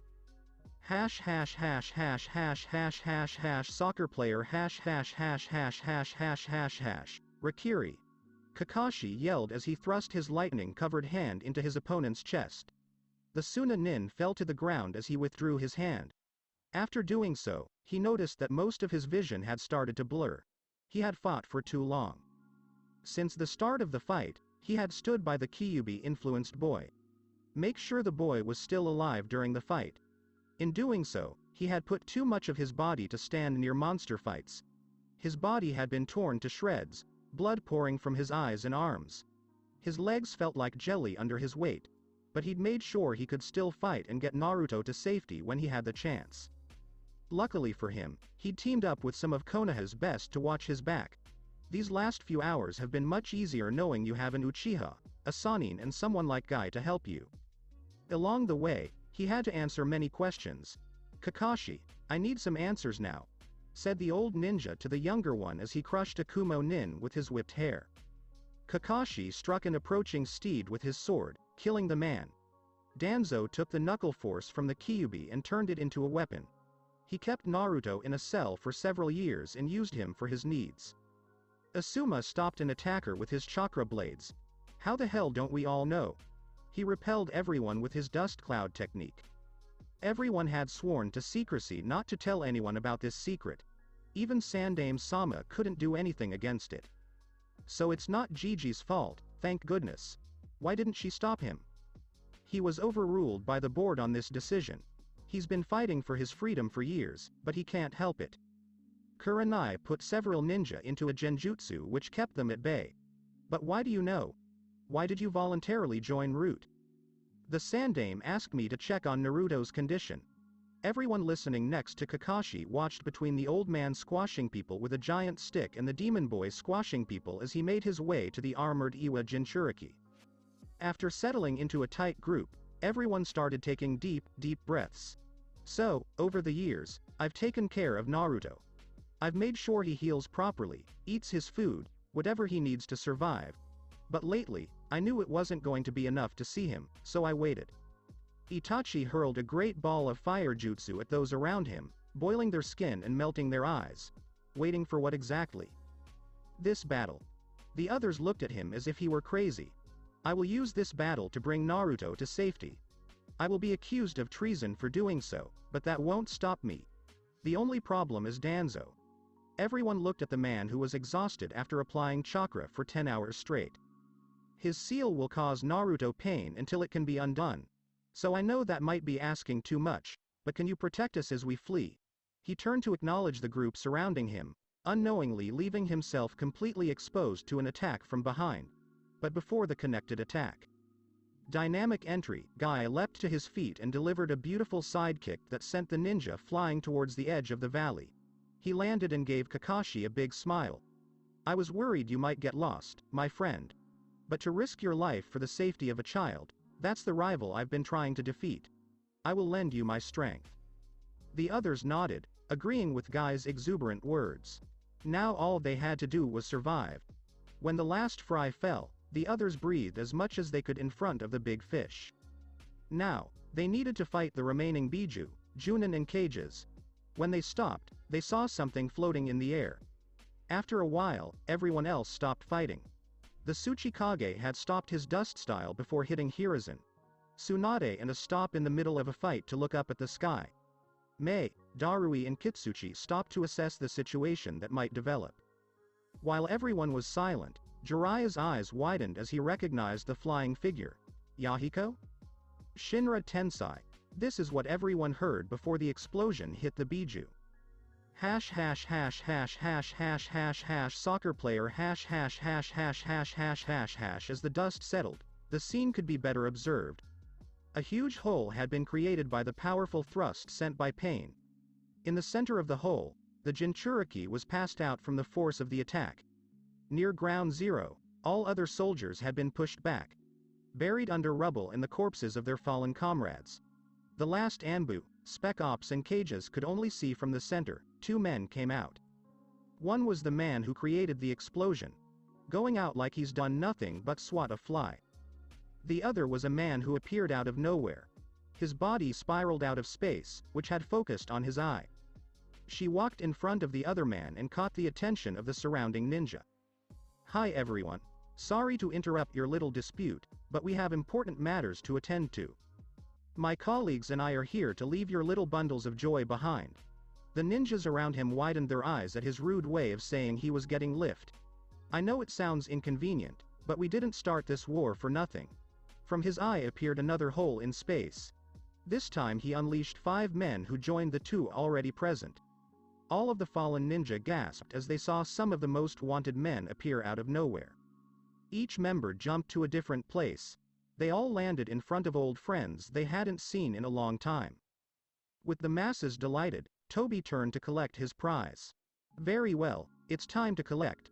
As he went to grab the first one he could find, a kunai flew past his head. As if annoyed, he turned his head to see his old friend struggling to his feet. I won't let you get them. Kakashi screamed as blood spurted from his wounds. Behind him, all of his companions fought, but eventually withdrew. Toby walked beside Pain, not paying attention to the ninja who was staring at him. Zetsu, make sure they don't get up when we're done here. A black and white creature came out of the ground, nodded and toppled over. The white one left and joined the Jinchuriki and drew out its chakra. The black one took up position and prepared to attack. Are we going to finish off these fools? Pain nodded as he let his power escape. Hello sensei, said the snake-like man as he walked towards his former master and boss. I have not seen you in a long time. He smiled a smile that would send fear into the heart of any great shinobi. You have aged.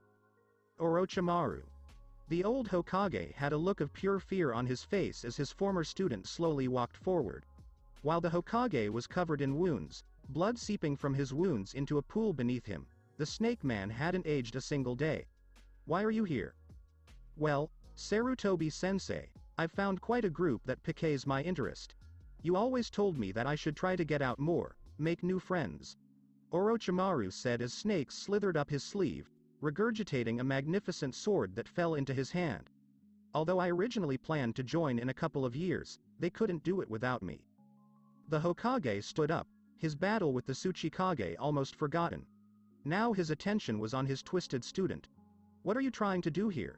She gritted her teeth and clenched her fist until it reached blood. Why are you here? The scream.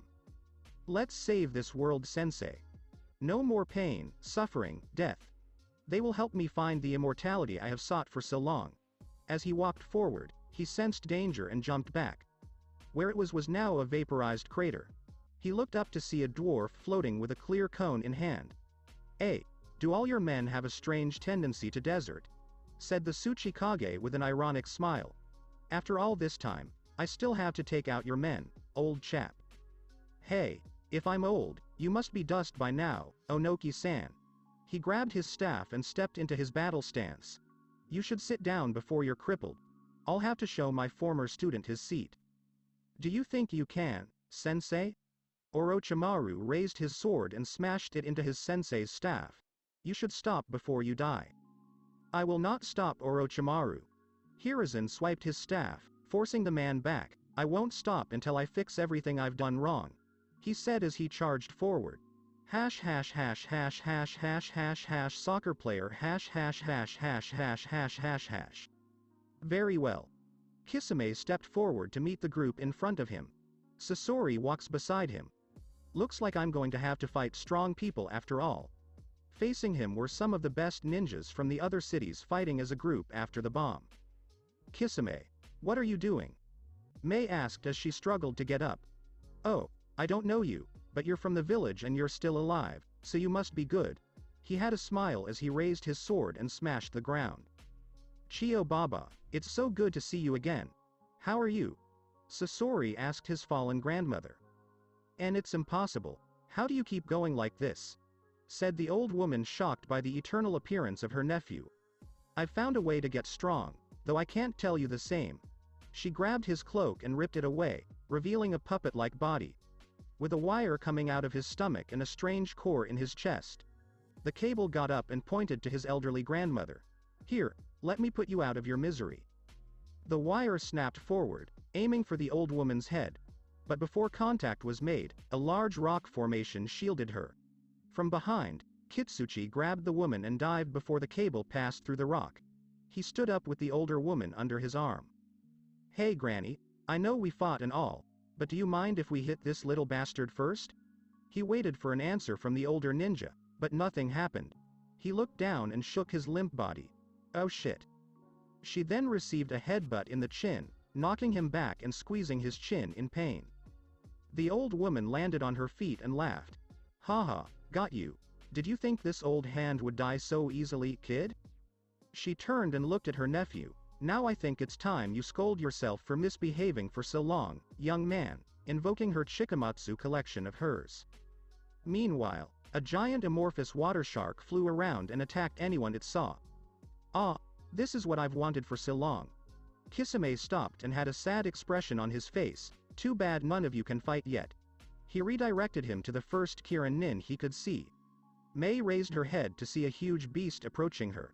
She tried to move but she couldn't find the strength to get up. She resigned herself to her fate until it arrived. Releasing the storm. Laser circus. Dozens of flying lights shot and shredded the shark, instantly turning it into water. Mei raised her head to see a furry Kumo Nin standing between her and Kisame. Dude, it's not enough that we fought for hours, now the monsters are trying to finish us off. She turned around and offered her hand. I'm sorry, but could we work together to bring this guy down? Otherwise we may not be able to return. Mei smiled and took his outstretched hand. Sure, but let me finish it, okay. I feel I must sacrifice this man for our people. He turned to the blue man and executed a series of hand seals before leaning back and inhaling. Lava toss. Fusion appearance. Mei spat out a wave of lava that spread over Kisami's head. The shark man dodged to avoid the hot rock.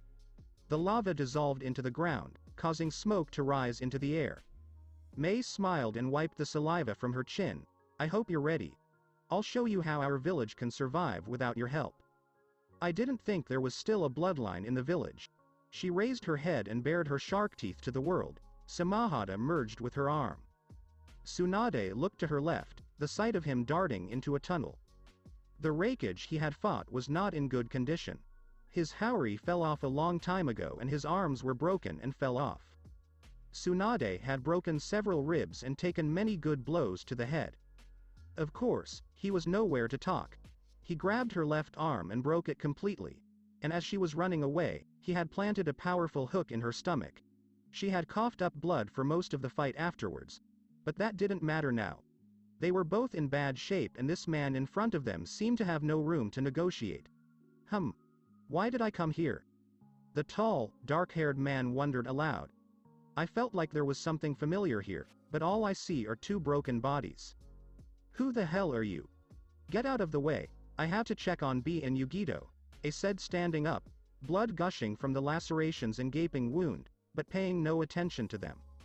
I don't know you, Kumo boy, so it must be this young woman I've come to know. She moved closer, only for the Hokage to appear from behind and try to knock him down. Kakuzu felt the presence coming from behind and jumped back.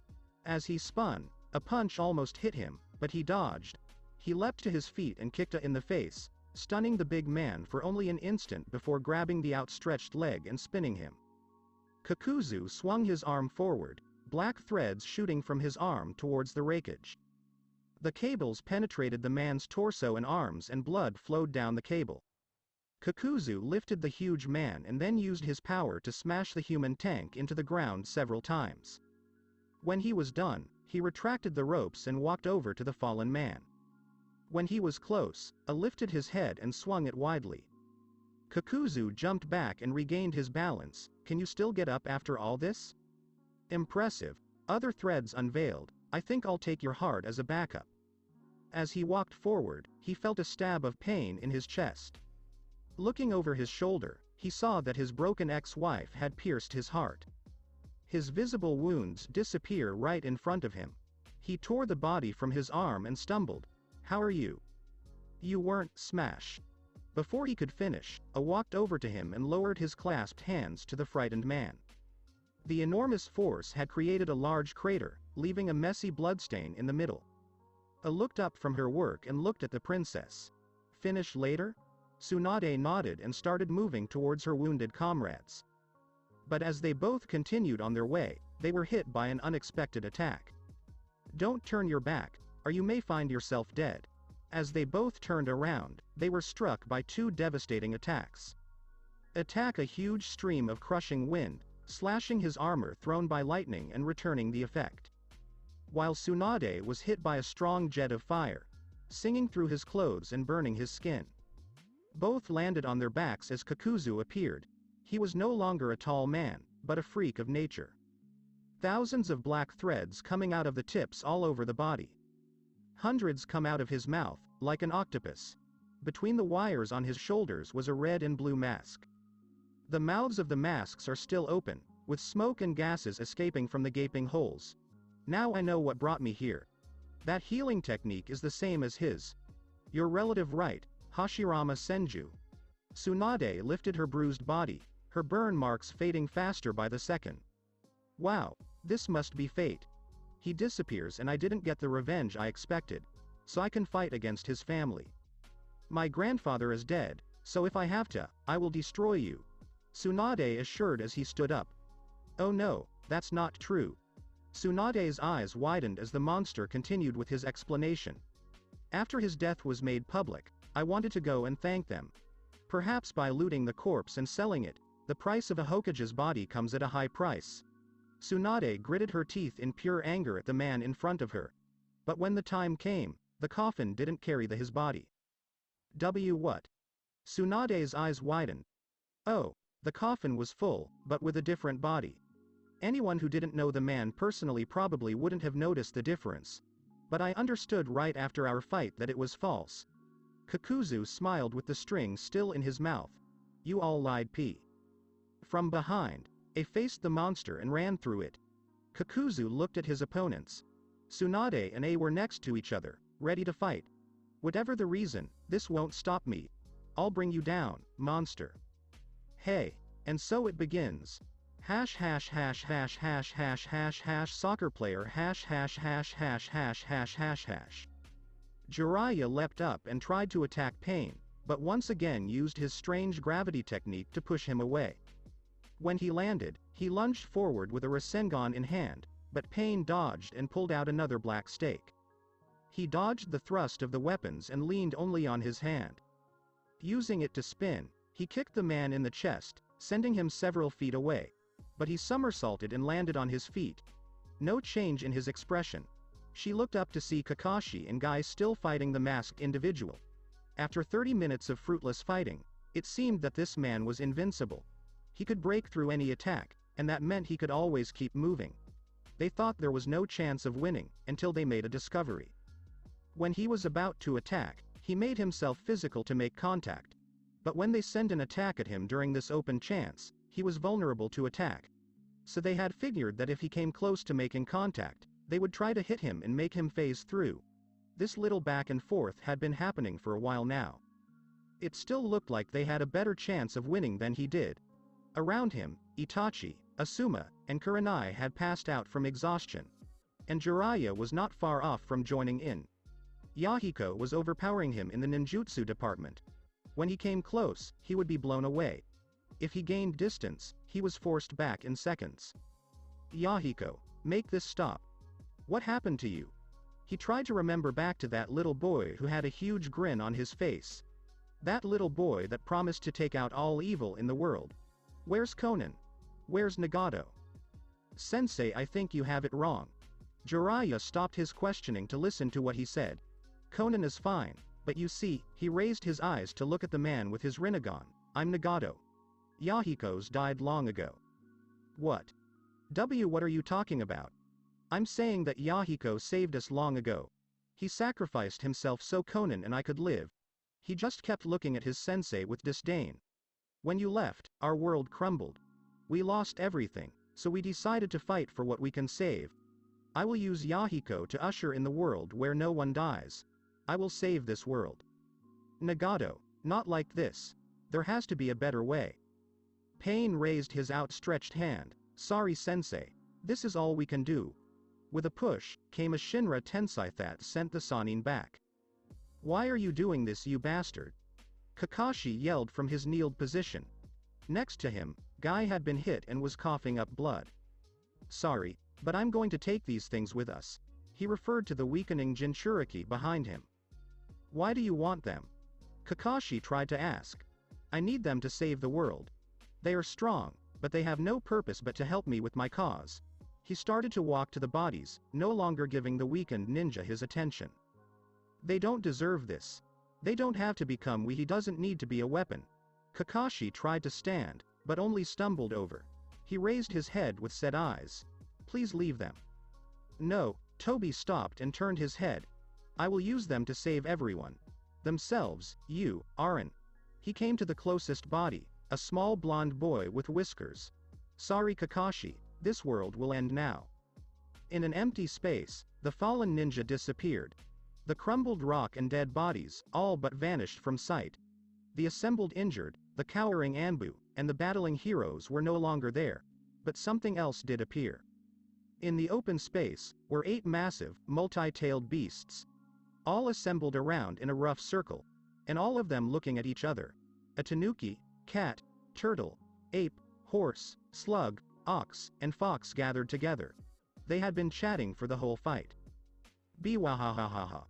Then the fuckhead blew himself up right in front of the kid. Then finally, I got to have some fun. Until that asshole father of his used the gold dust on me. Always ruining the fun. Shukaku told his siblings after such a long time. God Shukaku, control yourself. Matabi said while she licked her paw. We don't see each other for decades and the first thing you tell us is your adventures of slowly falling into madness. At least he is set free, not only am I sealed, but Yagura is under control too. Isobu said as he laid on his shell. It feels like I had fallen so low. Not just you my brother, we all feel this grand dissatisfaction. Son Goku said to his turtle brother, patting his shell. These humans have insulted us for too long now. Locking us up, calling us these unfavorable names. This man has been using my power without consent. Goku slammed his hand on the ground. I never should have told him my name. It doesn't get so bad. Kakuo said from his spot. Every now and then, I get out to stretch my legs, but we get called out by that old fool. No free space I tell you. All I want is to soak in the fresh water. Saiken groaned to his family. But Utakata can't let me out. Whoever has your guy Isobu, he is a dick. Well, we get on alright, but my guy is annoying. Gyuki reassured his brother. Speaking of that control guy, I think he is coming in on our turf. He brought everyone's attention to the growing figure. What is he doing? Goku voiced his thought. I think he is trying to take us. The 8-tailed told them. Hey Kurama, what do we do? He looked to his brother, but got no answer. Kurama? Every sibling looked to the fox, and saw that he was looking down, eyes shadowed. You know, I hated these humans for so long. All of you must have to, right? He lifted his head, eyes full of sadness. I wanted to kill them all. My love? Matabi questioned his brother's words. Kurama looked at his family longingly. During these decades, I've been pushed into a cage. I thought I'd never find something that could understand our loneliness. A small smile grew, thinking about what had happened to Naruto. But then I remembered what the old man told us all those years. Each Biju had a longing look in his eyes. Remembering the old ninja who had given them life. We all came back and he told us we'd never be alone. And I finally realized something. She looked back at what Naruto had said last week. These people we're with, they can understand us. And I feel like I could even help them. What? Goku questioned Kurama. But you've always hated these humans. What's changed? Yes, I just realized that I can expect to see a smile even on someone like the old man. She lowered her head with a big smile. I can tell who has bad intentions out there. So I'm running. What? All the Biju screamed at the same time. Kakuo stepped forward. How can you do that? It's impossible. It's impossible because we want to bring out our whole being. If you leave the chakra and core behind, you can create an ethereal body.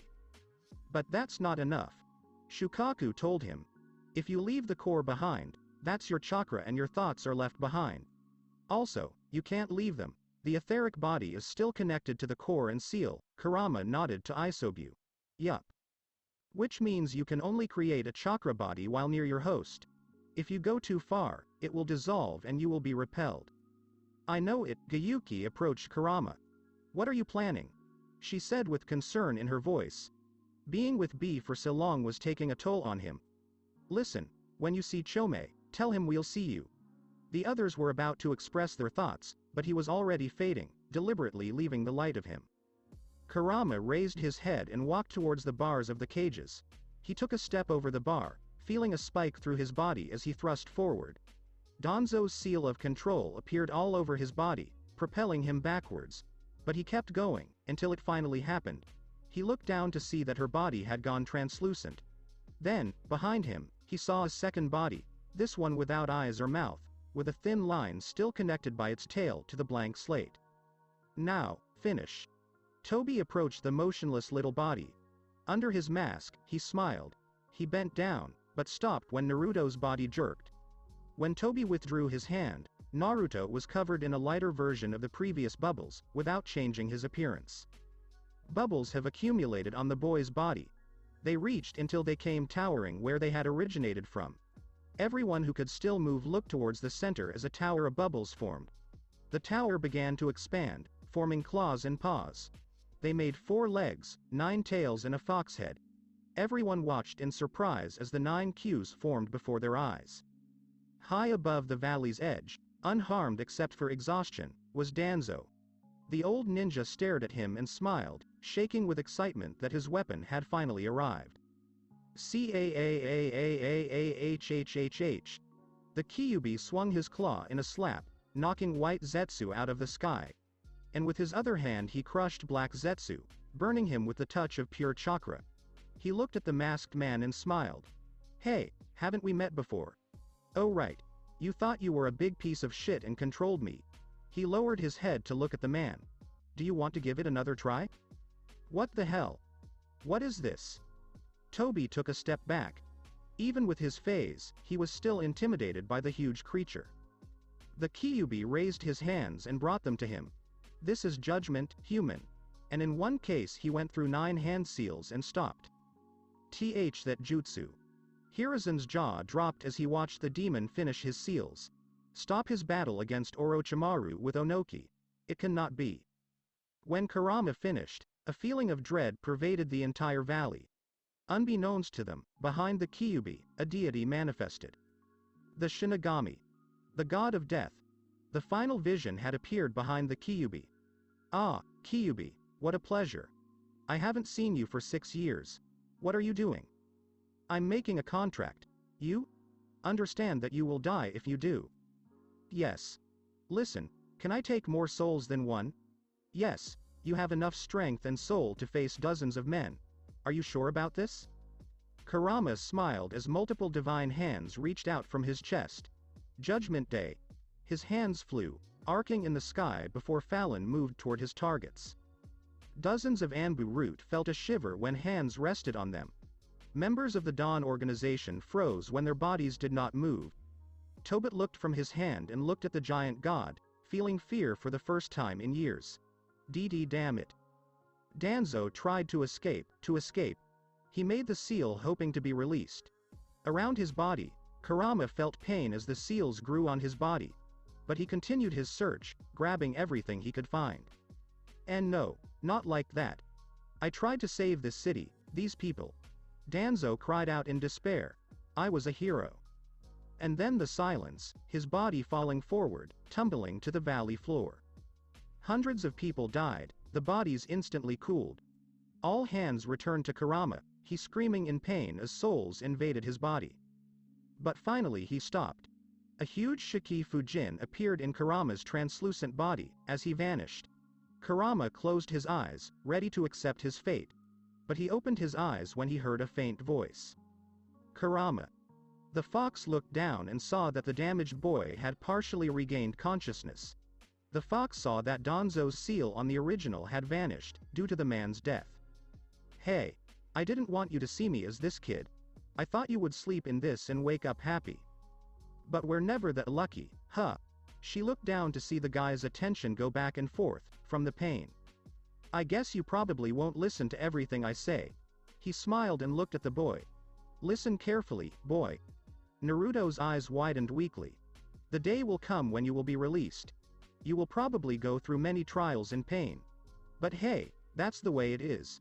His body was fading, leaving only his upper body. You probably want to cry sometime, but don't. This will prove that you can't stand it. Take the pain, wear it and find what you can protect. And so. When you are free, when you can see the world with your own eyes, then you can cry. When she got to her head, he saw that Naruto was passed out. Oh well, the message is still there. And as the last feature of his face disappeared, his last words drifted on the wind. Thanks Naruto. Silence. Nothing but the patter of rain falling downstream. After the host left, the Shinigami was still there, floating above the landscape. He looked at the boy, and she heaved a sigh. 6 years ago, your parents used the same jutsu to save your life. Somehow, people can't help but want to help you. What a strange child. He looked around at the carnage that had taken place. But I don't think you can live in this world. Too much pain and destruction has focused on you. He drew the blade into her mouth and struck the space in front of her. A small hole appeared in the air.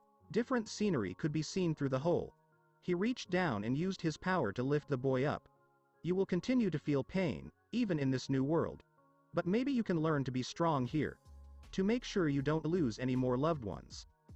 The Shinigami threw the boy into the hole and closed the portal, then fading out of existence, until it was needed again. Cough asterisk, na Naruto. Kakashi jumped off the crater to find the boy.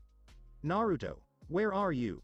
He screamed as he desperately tried to find the boy in the lifting forces. But I haven't found anything. Around him, Jinchuriki awoke. Moments later, ninjas from each village arrived, helping the people to their feet. Kakashi, where is he? Hiruzen slid along the crater to reach the young man. He could only shake his head because he couldn't find the boy. Hiruzen gasped and closed his eyes as tears streamed down his face. The surviving ninja crowded around the crater. Original force numbers reduced to a fraction. Those who were still able to fight helped those they found still alive. Well, it looks like we're done for this fight, Onoki said as he floated towards the center of the trench. Around him were the Cage, Mei, the two Sanin and Guy. It looks like we've been fooled in this war. Used like puppets. A said as he carried B and Yugito on his shoulders, ignoring their injuries. I say to end this war for now, but that doesn't solve our problems. We will organize a meeting with the Cage to understand the situation. Not. Hiruzen responded to the Raikage's suggestion. He sent Emma back and grabbed her helmet. I resign as Hokage of the Hidden Leaf. He declared as he removed his helmet, drawing several gasps from all around him. Beside him, Kakashi reached out and pulled off his headband. I resign from Junin and Anbu of the Hidden Leaf. He dropped the metal to the ground, making a crack. Hiruzen looks at the man next to him. Are you sure, Kakashi-kun? I promised him I'd save him, I promised it my ninja way. He shook hands angrily. But I couldn't do it. I could not save my friends, my teacher and now his son. How can we call ourselves ninjas if we can't even save a child's life? The fourth Cage approached him. This is our way, boy. We can't save everyone, but we do our best. How's the best? He pointed to the corpses surrounding the clearing. We started a war because of a misunderstanding. We have sacrificed thousands of lives because we have been manipulated. These people almost died. He waved his arms at the Jinchuriki, which already had some kind of consciousness. We call ourselves heroes and legends. Shadows that go unnoticed, even by the light. But we've been in the dark for so long that we can't even help our own people. The Cages all looked at the Jinchuriki and the survivors. Maybe if we stopped fighting for power, we could try to help more people. Hiruzen exited the crater before turning around. Because it takes so much pain and suffering to solve our problems, I'd rather try to stop all that trouble. As he turned around, he saw all of Konoha's ninja who were still alive looking at him. Jiraiya stepped forward from the group, and he took off his headband, following his sensei's lead. Soon enough, each of the ninja took off their bracelets before heading home, letting other nations think about what they said. They're stupid, you know. This is what it's been like to be a ninja since we started, Onoki said, before looking up at the overcast sky, the rain washing away the dirt and blood. He smiled, but then again, we spend every day hoping we can make up for what we did yesterday. He said before walking away. It looks like we'll have a lot of bugs to think about tomorrow, but maybe then we'll find a better answer for them. Mei said before helping her up Mizukage, realizing that he had been released from hypnotism. B. Yugito, do you hear me? The two bodies on her shoulders shook their heads in the affirmative. I'm sorry it took so long to try to help you. She walked down the ditch, maybe we can fix it somehow. All that was left was the Cage, standing in the crater next to his slowly recovering son. The man rolled his eyes and took a deep breath. He bent down, picked up his unconscious son, and walked away. It will never be enough to make up for what I've done. And one day you may take revenge on me. But you were never hated, Gaara. Just the child of unfortunate circumstances. You were never a mistake, and I wish I'd figured it out sooner. Hash hash hash hash hash hash hash hash soccer player hash hash hash hash hash hash hash hash. On October 10th, the Fourth Great Shinobi War began in the Valley of the End.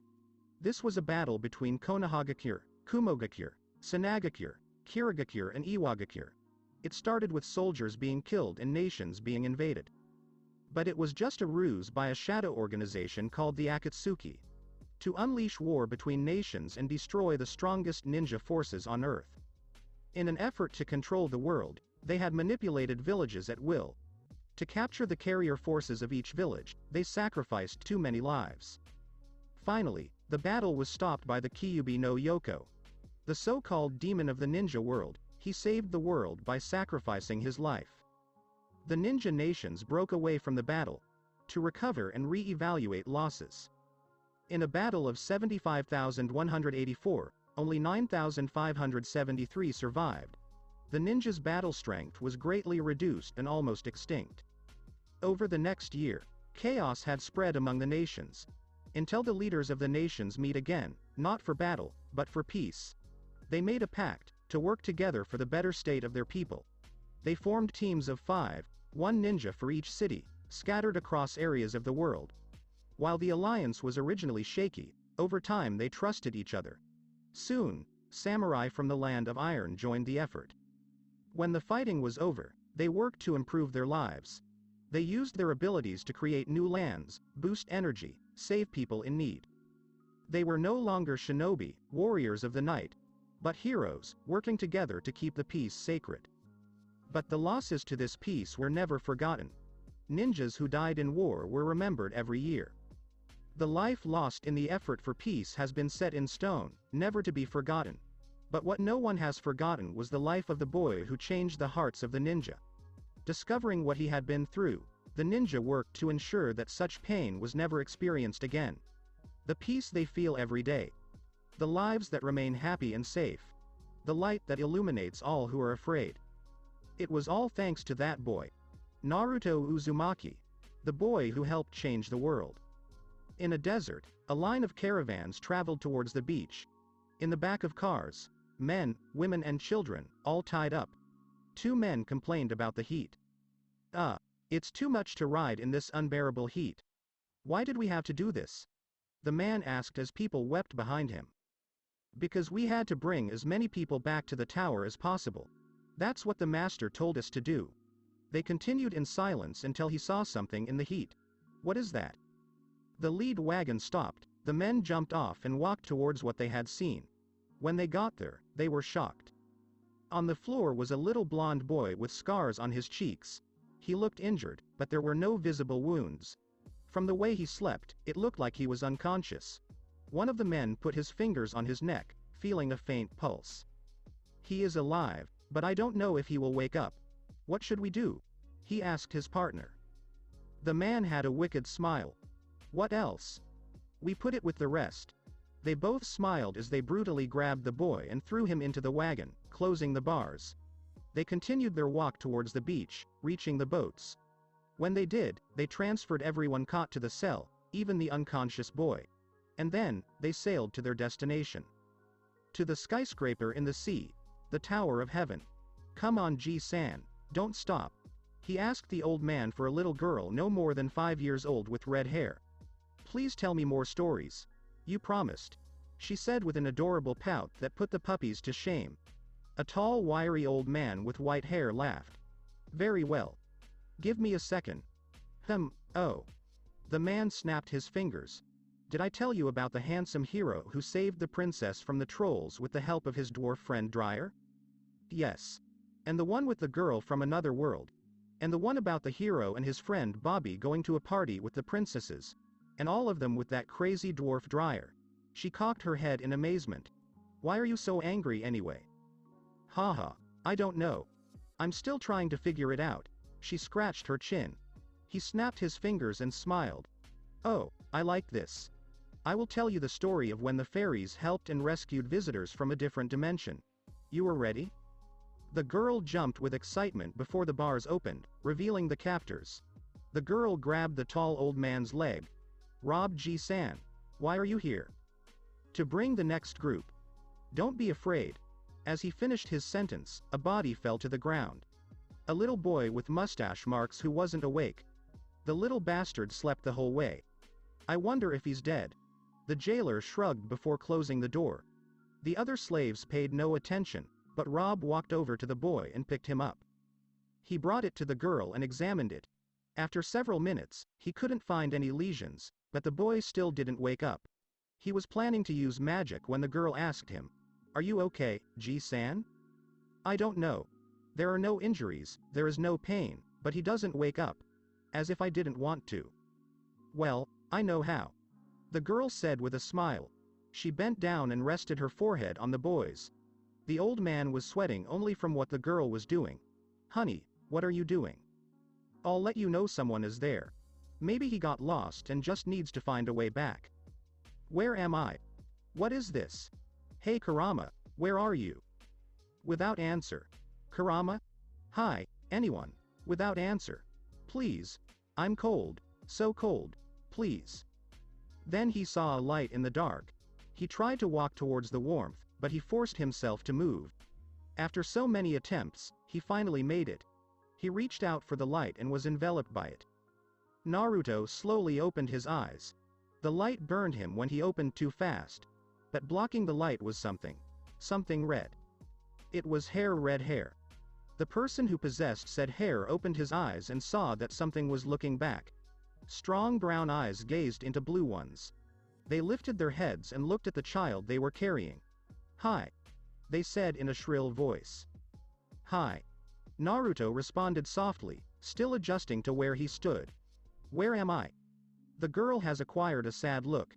"You were in the tower, sorry." Then she gave a tender smile. "But here you were with some friends. What's your name?" "I am Naruto. Naruto Uzumaki." "Hi Naruto. I'm Urza." To be continued. That's it for this podcast. Thanks for listening to this video. Hope you all enjoyed this part of the story. Like and subscribe. And thank you all for your help and support, and have a great day.